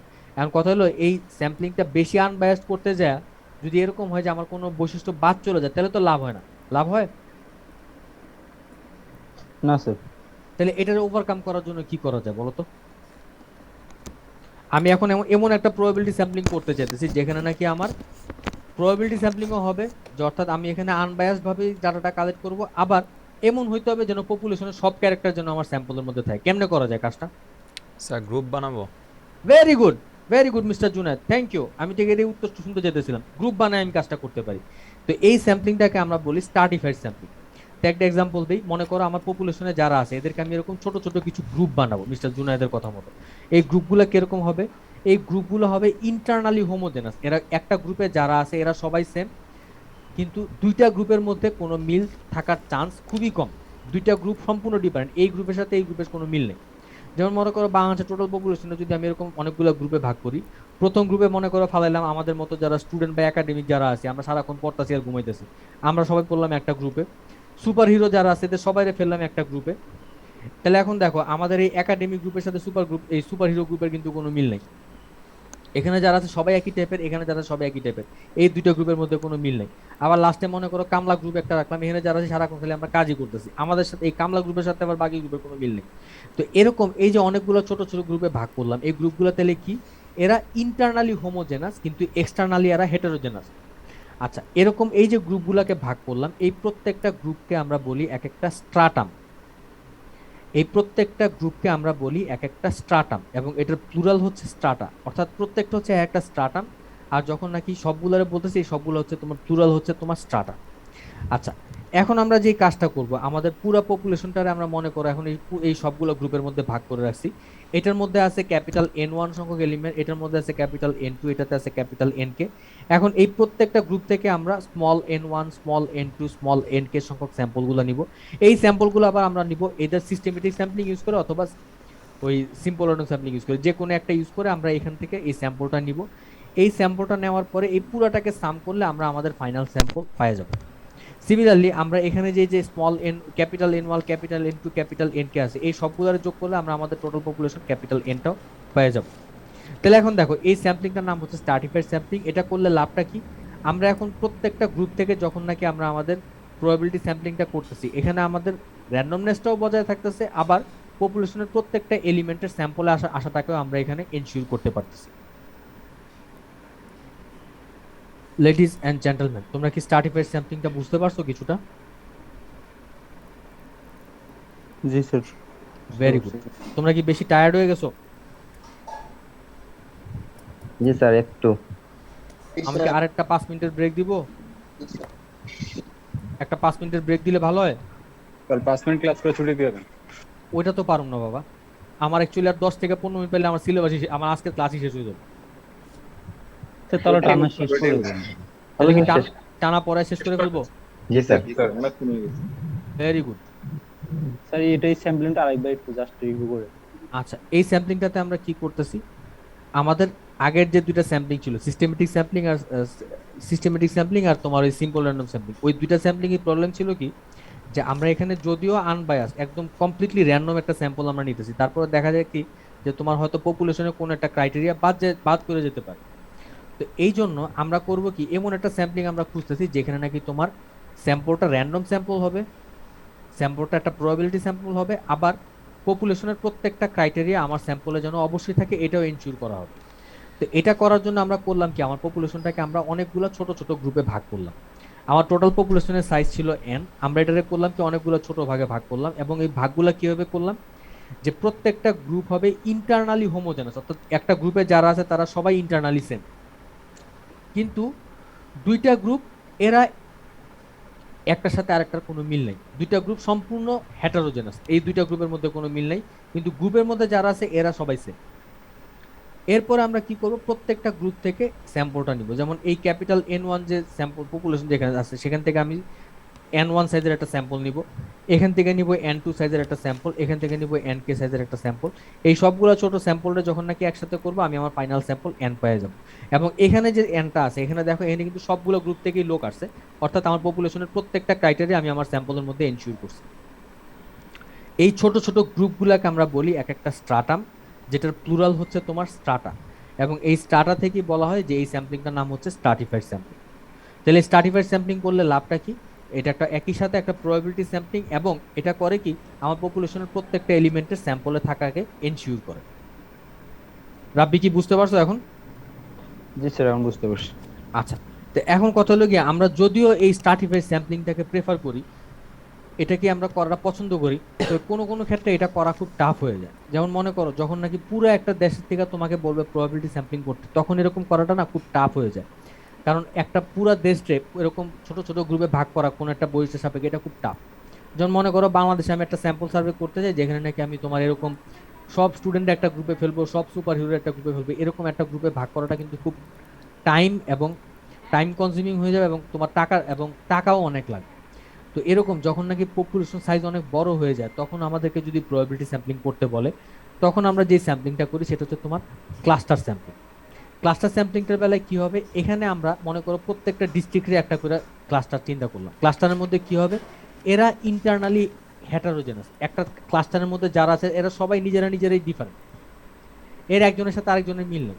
যেমন ঢাকা শহরের কথা চিন্তা করো, ঢাকা শহরে কিন্তু বহুত কিসিমের লোক আছে, ঢাকাতে যারা আছে এদের একজনের সাথে আরেকজনের কোনো মিলই নেই, চেহারা আলাদা, এরা কোন ডিস্ট্রিক্ট থেকে আসছে সেটা আলাদা, কে কি করে সব আলাদা। আবার ঢাকার সাথে যখন তুমি গাজীপুরে কনসিডার করবে, দেখবে যে কিছু কিছু মিল থাকলেও থাকতে পারে, দুই জায়গাতেই চাকরিজীবী লোকজন আছে, দুই জায়গাতেই গার্মেন্টস ওয়ার্কার আছে, দুই জায়গাতেই তোমার টেক্সটাইলের স্টুডেন্ট আছে, একই রকম তুমি কিছু মিল পাইলেও পাইতে পারো। তো এরপরে আমরা করব কি, এই যে সারা দেশটার এরকম অনেকগুলা ক্লাস্টারে ভাগ করলাম, আমরা এখন করব কি এই ক্লাস্টারগুলোর উপরে আমরা স্যাম্পলিংটা করব। তো এই স্যাম্পলিংটা দুই রকম হতে পারে, একটা হতে পারে সিঙ্গেল স্টেজ ক্লাস্টার স্যাম্পলিং। এখানে আমরা কি করব যে আমাদের সারা দেশের যতগুলা ক্লাস্টার আছে এখান থেকে আমরা একটা বা দুইটা ক্লাস্টারে আমাদের স্যাম্পলের মধ্যে চুজ করলাম, এরপরে যারা আছে এই ক্লাস্টারের মধ্যে যারা পড়ছে এদের সবার ডাটা আমরা কালেক্ট করে ফেললাম। এটা হচ্ছে তোমার সিঙ্গেল স্টেজ ক্লাস্টার স্যাম্পলিং। আর আরেকটা হইতে পারে কি, আমরা মনে করো ফার্স্টে তোমার সারা দেশের ডিস্ট্রিক্ট আছে 64টা, এখান থেকে দুইটা ডিস্ট্রিক্ট আমার ক্লাস্টার স্যাম্পলিং এর মধ্যে আসবে, এই দুইটা ডিস্ট্রিক্ট থেকে আমি আবার স্যাম্পলিং করব, প্রত্যেকটা ডিস্ট্রিক্ট থেকে আবার স্যাম্পলিং নিব, এই স্যাম্পলিংটা হবে তখন তোমার হবে মাল্টি স্টেজ ক্লাস্টার স্যাম্পলিং। তো আমি আবার বলতেছি, ক্লাস্টার স্যাম্পলিংটা আমরা কোন জায়গায় প্রেফার করব, যখন নাকি আমার পপুলেশন সাইজটা অনেক বড় হবে, তখন যদি আমাদেরকে স্যাম্পলিং করতে বলে প্রবাবিলিটি স্যাম্পলিং, তখন আমরা এই ক্লাস্টার স্যাম্পলিংটা প্রেফার করব। আমার কথা কি তোমরা কিছুটা ধরতে পারতেছো? জি স্যার। আচ্ছা, তাহলে আমাদের স্যাম্পলিং কি কি গেল, প্রথমে ছিল তোমার সিম্পল র্যান্ডম স্যাম্পলিং, তারপরে গেল সিস্টেমেটিক স্যাম্পলিং, তারপরে আসলে যখন নাকি তোমার গ্রুপ ওয়াইজ করলাম তখন দুইটা স্যাম্পলিং হলো, একটা হলো তোমার স্ট্রাটিফাইড স্যাম্পলিং যেখানে নাকি তোমার গ্রুপগুলো ইন্টারনালি সেম এক্সটার্নালি ডিফারেন্ট, আচ্ছা, আর যখন নাকি পপুলেশন সাইজ অনেক বড় হয়ে যায় তখন আমরা করি ক্লাস্টার স্যাম্পলিং, যেখানে আমার গ্রুপগুলা হয় কিরকম, ইন্টারনালি ডিফারেন্ট কিন্তু এক্সটার্নালি সেম হইলেও হইতে পারে। এবং এটা দুইভাবে করা যায়, একটা হচ্ছে তোমার সিঙ্গেল স্টেজ ক্লাস্টার স্যাম্পলিং, যেখানে আমরা নাকি তোমার যতগুলা গ্রুপ আছে সেখান থেকে একটা বা দুইটা গ্রুপকে আমরা র্যান্ডমলি ক্লাস্টার আকারে স্যাম্পলে চুজ করবো এবং এই গ্রুপের মধ্যে যারা আছে সবার ডাটা কালেক্ট করে ফেলবো। অথবা হইতে পারে মাল্টি স্টেজ ক্লাস্টার স্যাম্পলিং, যেখানে আমরা এই ক্লাস্টারগুলোকে স্যাম্পলে আসার পরে প্রত্যেকটা ক্লাস্টার থেকে আমরা আবার স্যাম্পল নিব, প্রত্যেকটা গ্রুপ থেকে আমরা আরেক দফা স্যাম্পল করবো এবং ওইটা হবে ফাইনাল স্যাম্পল। এটাকে আমরা বলতেছি মাল্টি স্টেজ ক্লাস্টার স্যাম্পল। আচ্ছা, এর বাইরে আরেকটা প্রবাবিলিটি স্যাম্পলিং হতে পারে যেটার নাম হচ্ছে তোমার probability proportional to size sampling. এটা কোন দেশের ম্যাপ বলো তো? লেডিজ এন্ড জেন্টলম্যান, এটা কোন দেশের ম্যাপ? Sir USA.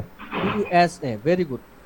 আচ্ছা, আমেরিকাতে মনে করো এখানে আমরা এই ম্যাপটাতে যেটা দেখাচ্ছি 2015-র যে ডাটাটা ছিল সেই ডাটা অনুযায়ী আমি এইখানে এদের সবগুলা রাজ্যরে আমি কালার করছি। আচ্ছা, কালারটা কিভাবে করছি? এটা করছি তোমার পপুলেশন সাইজ অনুযায়ী। যেই স্টেটের বা যেই রাজ্যের পপুলেশন যত বেশি সেটা তত গাঢ় লালের দিকে, আর যেটার পপুলেশন যত কম সেটা তত গাঢ় নীলের দিকে। আচ্ছা, তো এখন মনে করো আমি এই স্যাম্পলিং করার জন্য আমি করব কি, যেই এলাকাতে লোক বেশি সেই এলাকাতে তোমার প্রবাবিলিটিটা বাড়াই দিব, তো ওইখান থেকে আমি স্যাম্পলটা বেশি নিব, যেখানে লোক কম সেখান থেকে আমি স্যাম্পলটা কম নিব। আচ্ছা, এটার দুইটা এক্সাম্পল দেখা যায়। একটা বড় এক্সাম্পল হলো তোমার মনে করো ইলেকশন যখন হয়, ওদের ইলেকশন যখন হয় তখন দেখবা যে রাজ্য অনুযায়ী কিন্তু তোমার ইলেকটোরাল ভোট সেম না, যেখানে লোক বেশি দেখবা সেখানে কিন্তু দেখবা সিটও বেশি। যেমন এই সবচেয়ে লাল যেটা ক্যালিফোর্নিয়া, ক্যালিফোর্নিয়াতে দেখবা ইলেকটোরাল ভোট সবচেয়ে বেশি, 55টা বোধ হয়। সেম জিনিস তোমরা বাংলাদেশেও দেখবে, যখন ইলেকশন হয় তখন দেখবা যে তোমার যেখানে লোক বেশি ওখানে দেখবা যে তোমার পার্লামেন্টের সিটও বেশি। যেমন ঢাকাতে টোটাল সিট বোধ হয় 17টা না 18টা, আবার তুমি যদি রাঙামাটি বা খাগড়াছড়ি যাও ওখানে দেখবা লোক কম, ওখানে কিন্তু সিটও কম, দেখবা 4টা না 3টা জানি তোমার সিট। তো এই ধরনের স্যাম্পলিং আমরা বলি probability proportional to size sampling, যেখানে নাকি আমরা পপুলেশনের সাইজ কত সেই অনুযায়ী আমরা আমাদের প্রবাবিলিটির মানটা বাড়াই দিই এবং সেই অনুযায়ী আমরা আমাদের স্যাম্পলিংটা করি। আচ্ছা, এটা তোমাদের খুব একটা লাগে না, তোমাদের টেক্সটাইল সেক্টরে এটার ইউজ খুবই কম, যে কারণে আমি এটাতে আর ফার্দার কিছু লেখি নাই, কিছু বলিও নাই। তো আমাদের প্রবাবিলিটি স্যাম্পলিং এর পার্ট শেষ, এরপর আমি নেক্সট চলে যেতেছি আমাদের নন প্রবাবিলিটি স্যাম্পলিং। আচ্ছা, তো নন প্রবাবিলিটি স্যাম্পলিং তোমরা ঘুরে ফিরে এই তিনটা স্যাম্পলিং এর নামই তোমরা দেখবা। প্রথমটা হচ্ছে তোমার কনভেনিয়েন্স বা হ্যাপহ্যাজার্ড বা অ্যাক্সিডেন্টাল স্যাম্পলিং। এই তিনটা আলটিমেটলি একই জিনিস, আমার যার কাছ থেকে ডাটা কালেক্ট করতে সুবিধা আমি তার কাছ থেকে ডাটা কালেক্ট করবো। এটা কি বলা হয় তোমার কনভেনিয়েন্স স্যাম্পলিং বা তোমার অ্যাক্সিডেন্টাল স্যাম্পলিং। যেমন মনে করো আমরা ডাটা কালেক্ট করতে বেরোলাম যে বাংলাদেশের ডিজেবল লোকজনের উপর ডাটা কালেক্ট করবো, তো রাস্তায় বাইরে আমি যারা ডিজেবল দেখলাম তার কাছ থেকে ডাটা কালেক্ট করে ফেললাম। এখানে আমি কোনো প্রবাবিলিটি টার্ম ইউজ করতেছি না, আমি কোনো স্যাম্পলিং ফ্রেম ইউজ করতেছি না, কোনো টার্গেট পপুলেশন নিতেছি না, আমি যার কাছ থেকে ডাটা পাওয়া সহজ, যারা রাস্তায় প্রথমে পেয়েছি তার কাছ থেকে ডাটা কালেক্ট করে ফেললাম। এটাই হলো তোমার কনভেনিয়েন্স স্যাম্পলিং। আচ্ছা, এটা একটা নন প্রবাবিলিটি স্যাম্পলিং হতে পারে। সেকেন্ড হচ্ছে তোমার স্নোবল স্যাম্পলিং। স্নোবল কি জিনিস বলো তো আমার একজন, জানো স্নোবল কি জিনিস? স্যার বরফের বল। বরফের বল, এটা দিয়ে কি করে বলো তো? ছোট বাচ্চারা দেখছো কখনো সিনেমায় খেলে যে স্নোবল দিয়ে? জি স্যার, ওই যে তুষারপাত ফেলে ওইটা দিয়ে যে বল। হ্যাঁ, যখন স্নো পরে এরা করে কি অনেকগুলো স্নো হাতে নিয়ে একসাথে গোল করে জমাট পাকায় বলের মতো করে করে একজন আরেকজনের গায়ে ছুঁড়া মারে। আচ্ছা, এই যে ছুঁড়া যে মারে, কে কার গায়ে ছুঁড়া মারে? যে যার যত ক্লোজ ফ্রেন্ড সে তার দিকে ছুঁড়া মারে না? জি স্যার। জি স্যার। আচ্ছা, তো এই স্নোবল স্যাম্পলিংটাও জাস্ট ওই কনসেপ্টের মতোই। আমি মনে করো যার কাছ একজনের কাছে গেলাম ডাটা কালেক্ট করতে, কইরা বললাম যে একজন মনে করো আমি বাংলাদেশের ডিজেবলদের উপর ডাটা কালেক্ট করতেছি, আমি একজন ডিজেবল লোক খুঁজে পাইলাম, পায়া তার কাছে ডাটা কালেক্ট করলাম, কইরা বললাম যে এই তুমি কি আর কোনো ডিজেবল লোককে চিনো? সে তখন কি করবে, তার পরিচিত কেউ থাকলে বলবে যে হ্যাঁ আমি ওরকম আরেকজন ডিজেবল লোককে চিনি, সে ওই স্টেশনের সামনে বসে থাকে। তখন আমি তার কাছে গেলাম, তার কাছে ডাটা কালেক্ট করলাম, কইরা তারে বললাম তুমি কি কাউরে চিনো? তখন সে কি করবে, সে আমার আরেকজনের কাছে রেফার করবে সদরঘাটে বসে থাকে, আমি তার কাছে গেলাম ডাটা কালেক্ট করতে। এরকম স্নোবল যেমন একজন আরেকজনের কাছে ছুঁড়া মারে, আমরা এরকম একজন আরেকজনের কাছে রেফার করলো, সেখানে যে আমি ডাটা কালেক্ট করলাম। তো এই জিনিসটাকেই বলা হয় স্নোবল স্যাম্পলিং। আচ্ছা, আর 3 নাম্বার যেটা জাজমেন্টাল বা পারপাসিভ স্যাম্পলিং, এটা হলো গিয়া আমার যেই পারপাস ডাটা কালেক্ট করতে হবে সেই পারপাস আমার কাছে যারে বেস্ট মনে হয় তার কাছ থেকে আমি ডাটাটা কালেক্ট করব। এটি হচ্ছে তোমার জাজমেন্টাল স্যাম্পলিং বা পারপাসিভ স্যাম্পলিং। অথবা অন্য কথায় বলা যায় যে আমার যেই উদ্দেশ্যে, যেই রিসার্চের পারপাস আমার ডাটাটা কালেক্ট করার দরকার, এই পারপাসটাকে সবচেয়ে বেশি জাস্টিফাই করে যে তার কাছ থেকে ডাটা কালেক্ট করবো, এটি হচ্ছে তোমার পারপাসিভ স্যাম্পলিং বা জাজমেন্টাল স্যাম্পলিং।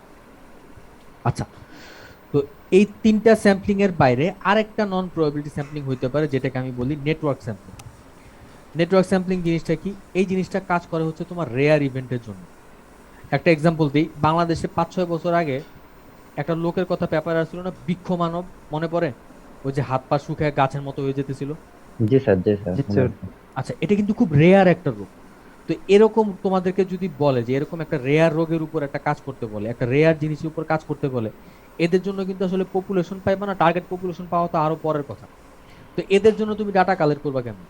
তো এদের জন্য ডাটা কালেক্ট করার উপায়টা কি? মনে করো যে ডাক্তারের আন্ডারে সে ট্রিটমেন্ট দিয়েছে, তুমি ওই ডাক্তারের সাথে যা কথা বলো, যা বলো যে স্যার আমি এরকম, আপনার কাছে যে একজন বৃক্ষ মানব আসছিল, এরকম কি আর কেউ আপনার রোগী আছে?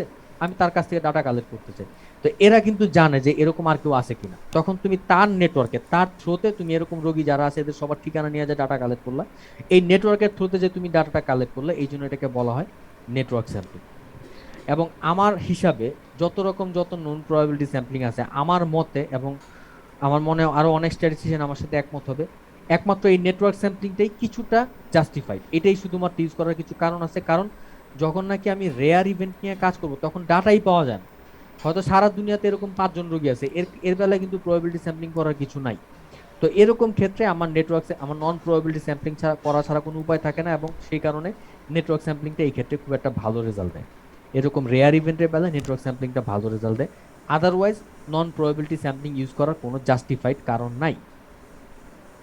আচ্ছা, তো আমি এখানে নন প্রবাবিলিটি স্যাম্পলিং এর এই কথাগুলো এখানেও উল্লেখ করে দিয়েছি যে নন প্রবাবিলিটি স্যাম্পলিংটা আমরা কখন ইউজ করব। আমার ক্লাসের শুরুতে ফরহাদ আমাকে জিজ্ঞাসা করছিল যে আমরা স্যার কোন জায়গায় নন প্রবাবিলিটি স্যাম্পলিংটা ইউজ করতে পারি, বা কোন জায়গায় কোন স্যাম্পলিং ইউজ করতে পারি।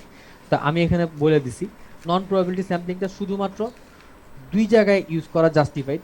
একটা হচ্ছে যখন নাকি আমি একদম রেয়ার ইভেন্ট নিয়ে কাজ করব, যদি রেয়ার কেস নিয়ে আমি কাজ করি, শুধু সেই ক্ষেত্রে আমরা নন প্রবাবিলিটি স্যাম্পলিং ইউজ করতে পারি, নেটওয়ার্ক স্যাম্পলিংটা ইউজ করতে পারি। অথবা কোনো রিসার্চার যদি কোয়ালিটেটিভ কোনো ডাটা নিয়ে কাজ করে, সেই ক্ষেত্রে এই নেটওয়ার্ক স্যাম্পলিংটা করা জায়েজ হতে পারে, এই নন প্রবাবিলিটি স্যাম্পলিং করা জায়েজ হতে পারে। কারণ এই ক্ষেত্রে কোয়ান্টিটিভ ডাটা না থাকলে ডাটা কালেকশন করাটা টাফ হয়ে যায়, এবং তখন রিসার্চটাও খুব কমপ্লিকেটেড হয়ে যায়। তখন আর এটা আমরা এই প্রবাবিলিটি স্যাম্পলিং দিয়ে সাধারণত করতে পারি না, এক্সপ্লোরেটরি স্টাডি করতে, এবং তখনই আমরা নন প্রবাবিলিটি স্যাম্পলিংটা ইউজ করতে পারি। এর বাইরে যত কারণ বলা হয় নন প্রবাবিলিটি স্যাম্পলিং ইউজ করার জন্য, সবই ভুয়া, এগুলোর কোনো বেসিস নেই। আচ্ছা, তো এখন কথা হলো গিয়া নন প্রবাবিলিটি স্যাম্পলিং অ্যাভয়েড করার উপায়টা কি? এখানে তোমরা সেকেন্ডারি ডাটা কালেক্ট করতে পারো, আমি ক্লাসের ফার্স্টে বলছিলাম। তোমরা অফিসিয়াল ডাটা নিয়ে কাজ করতে পারো, অথবা তোমাদের যদি টাকা থাকে তোমরা আমার মতো কোনো স্ট্যাটিস্টিশিয়ান ভাড়া করতে পারো, তোমাদের হয়ে আমি কাজ করে দিব, আমি তোমাদের প্রবাবিলিটি স্যাম্পলিং করে দিব। অথবা একদম খারাপ কেস হলে তোমরা এই কেস কন্ট্রোল স্টাডি আছে এগুলো করতে পারো, বা তোমার ফোকাস গ্রুপ ডিসকাশন করতে পারো। হোয়াটএভার, যতটুকু সম্ভব নন প্রবাবিলিটি স্যাম্পলিং অ্যাভয়েড করার জন্য আমি তোমাদেরকে সাজেশন দিতেছি। আচ্ছা, এরপরে তোমাদেরকে আর 2টা জিনিস আমি বলে আজকে ক্লাসটা শেষ করব। একটা হলো তোমার স্যাম্পল সাইজ ডিটারমিনেশন, যে তোমার স্যাম্পল সাইজটা কেমনে বাইর করবে। তো স্যাম্পল সাইজ বাইর করার জন্য 2টা জিনিসের উপর ডিপেন্ড করে। একটা হচ্ছে তোমার আমাদের সার্ভে করার জন্য টাকা কিরকম আছে, আর আমার সার্ভেতে আমি কতটুকু অ্যাকুরেট চাই। মনে রাখবা, আমার স্যাম্পলের সাইজ যত বড় হবে আমার রেজাল্ট তত অ্যাকুরেট হবে, কিন্তু স্যাম্পলের সাইজ যত বড় হবে তত কিন্তু তোমার খরচও বাড়তে থাকে। যেই কারণে যখন নাকি কোনো স্যাম্পল সাইজ ডিটারমিনেশনের কাজ করা হয়, তখন এই 2টা জিনিসটা মাথায় রাখা হয় যে আমরা কি খরচ কমাইতে চাই নাকি আমরা অ্যাকুরেসি বাড়াইতে চাই। এই 2টার উপরে বেস করে স্যাম্পল সাইজটা বাইর করা হয়। তো স্যাম্পল সাইজ বাইর করার জন্য কিছু কিছু ফর্মুলা আমি এখানে তোমাদের দিয়ে দিছি, তোমরা এগুলো ইউজ করে দেখতে পারো। স্যাম্পল সাইজ ডিটারমিনেশনের উপরে কোনো প্রশ্ন বা কোনো ম্যাথ আমি কখনো পরীক্ষায় রাখি না, তোমাদের রিয়েল লাইফে কাজ করার সময় লাগবে, এই জন্য আমি এখানে কয়েকটা লিঙ্ক দিয়ে দিছি, এগুলো তোমরা দেখতে পারো। আচ্ছা, এর বাইরে আরেকটা টপিক নিয়ে তোমাদের সাথে একটু কথা বলতে চাই, সেটা হচ্ছে তোমার অনলাইন সার্ভে। এখন দেখবা যে প্রচুর অনলাইন সার্ভে হয়। তোমরা যারা ফেসবুক ইউজ করো তোমরা দেখবা যে দিনে হয়তো 2-3টা সার্ভের খবর আসা পড়ে। দেখছো না এরকম অনলাইন সার্ভে? একটা লিঙ্ক পাঠায় দেয় যে ডাটাটা প্লিজ আপনারা ফিল আপ করে দিয়ে দেন, পাইছো না এরকম? জি স্যার, দেখি তো। আচ্ছা, এরকম প্রচুর সার্ভে তোমরা দেখবা। তো অনলাইন সার্ভের সুবিধাটা কি? এটা তোমার মনে করো জিওগ্রাফিক্যালি ওয়াইড কভারেজ দিতে পারে, আমরা অনেক লোকের ডাটা কালেক্ট করতে পারি খুব কম সময়ে কম খরচে। কিন্তু সমস্যা হলো গিয়া যে এটা রেসপন্স রেটটা খুব কম থাকে। যেমন তোমাদের কাছে যে এত সার্ভের অফার আছে, তোমরা কি সব সার্ভে ফিল আপ করো? তোমরা কিন্তু দেখা যাবে যে ম্যাক্সিমাম সার্ভে দিয়ে উত্তর দিতে ইচ্ছা করে না, কারণ এটা কে না কে পাঠাইছে, এটা কি আসলেই কোনো রিসার্চার নাকি আসলে রাস্তায় ওই চর্মরোগের ওষুধ বিক্রি করে, কেমনে বুঝবা? তো যে কারণে দেখা যায় এগুলো রেসপন্স রেট খুব কম থাকে। সেকেন্ড কথা হলো গিয়া যে এটা কিন্তু আসলে কোনো রিপ্রেজেন্টেটিভ স্যাম্পল না, এটা কিন্তু একটা নন প্রবাবিলিটি স্যাম্পলিং। কারণ এখানে যখন নাকি লিঙ্কগুলো একজন থেকে আরেকজনের কাছে আসে, কার লিঙ্ক কার কাছে যেতেছে কোনো খবরই নেই। যেমন তুমি একটা লিঙ্ক কখন পাবা, মনে করো তোমার ফ্রেন্ডদের কেউ একজন একটা লিঙ্ক পাইছে, ওইখান থেকে সে তোমার কাছে হয়তো রিকমেন্ড করে দিবে, তোমার কাছে পাঠাইছে। তা আলটিমেটলি এটা কিন্তু একটা বায়াস কাজ করতেছে, এটা কিন্তু একটা র্যান্ডম স্যাম্পলিং হইতেছে না। তো যেই কারণে অনলাইন সার্ভে আস্তে আস্তে জনপ্রিয় হইতেছে। একটা সময় হয়তো আসবে যে সব সার্ভে হয়তো অনলাইন সার্ভে হয়ে যাবে, কিন্তু এখন পর্যন্ত এটার মধ্যে নন প্রবাবিলিটি স্যাম্পলিং এর সমস্যা রয়ে গেছে, যে কারণে আমরা এখনো বলি যে অনলাইন সার্ভেটা খুব একটা যুক্তিসঙ্গত না এখনো।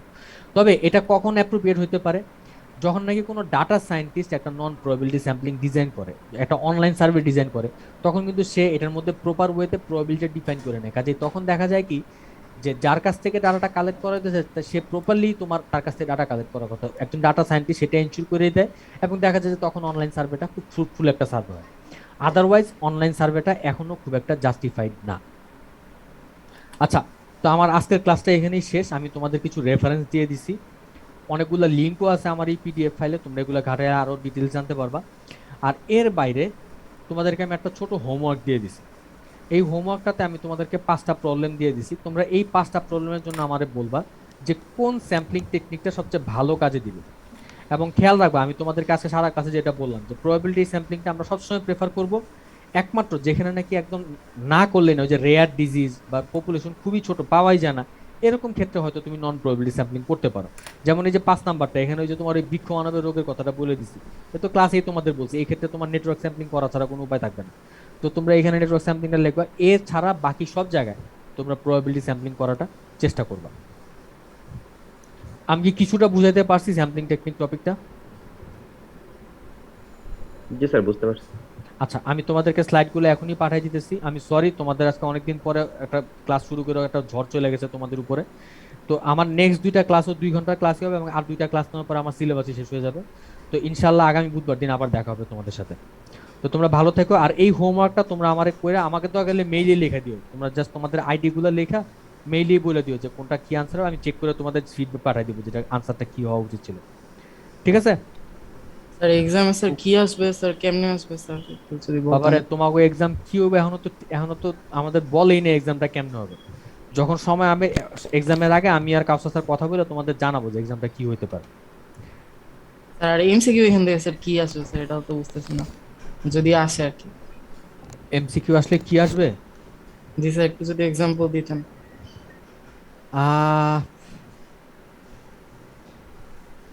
তোমাদের লাস্ট যে স্ট্যাটিস্টিক্সের পরীক্ষাটা হয়েছে সেখানে পার্ট বি কাউসার স্যার পড়াইছিল, ঠিক আছে? ওইখানে তোমাদের কাউসার স্যার পড়াইছিল। আর তোমরা যদি এমসিকিউ ট্রাই করতে চাও, আমি আগে আমার সিলেবাসটা শেষ করি, সিলেবাস শেষ করে আমি নাহলে একটা তোমাদের নাহলে একটা স্যাম্পল এক্সাম নিব, কেমন হয় তাহলে মিস্টার মিধা? ভালো হয় স্যার, কিন্তু স্যার একটু বেশি কোশ্চেন থাকলে আর কি ভালো হয় স্যার। স্যার সিটি হবে না স্যার? সিটি, হ্যাঁ সিটি তো আরো দেরি আছে, আগে সিলেবাস শেষ করে নি, তারপর আমি আর কাউসার স্যার কথা বলে সিটি নিব। হোয়াটএভার, সিটি নেওয়ার আগে আমি তোমাদের জানাবো, সিটি নেওয়ার আগে জানাবো। প্লাস তোমাদের সিটি কিভাবে হবে সেটাও আমি এখনো শিওর না। আমাদের যেটা বলা হয়েছে যে তোমার 2টা সিট, তোমাদের সিটি কি 2টা হওয়ার কথা না? স্যার নরমালি তো 4টা হইতো স্যার আগে।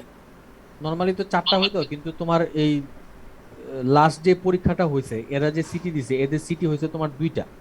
তো সিটি একটা বোধহয় এমসিকিউ নিছে আর আরেকটা বোধহয় তোমার ভাইবা নিছে। এখন আমাদের বেলায় কি হবে, তোমাদের বেলায় কি হবে, এটা আসলে আমরা এখনো শিওর না।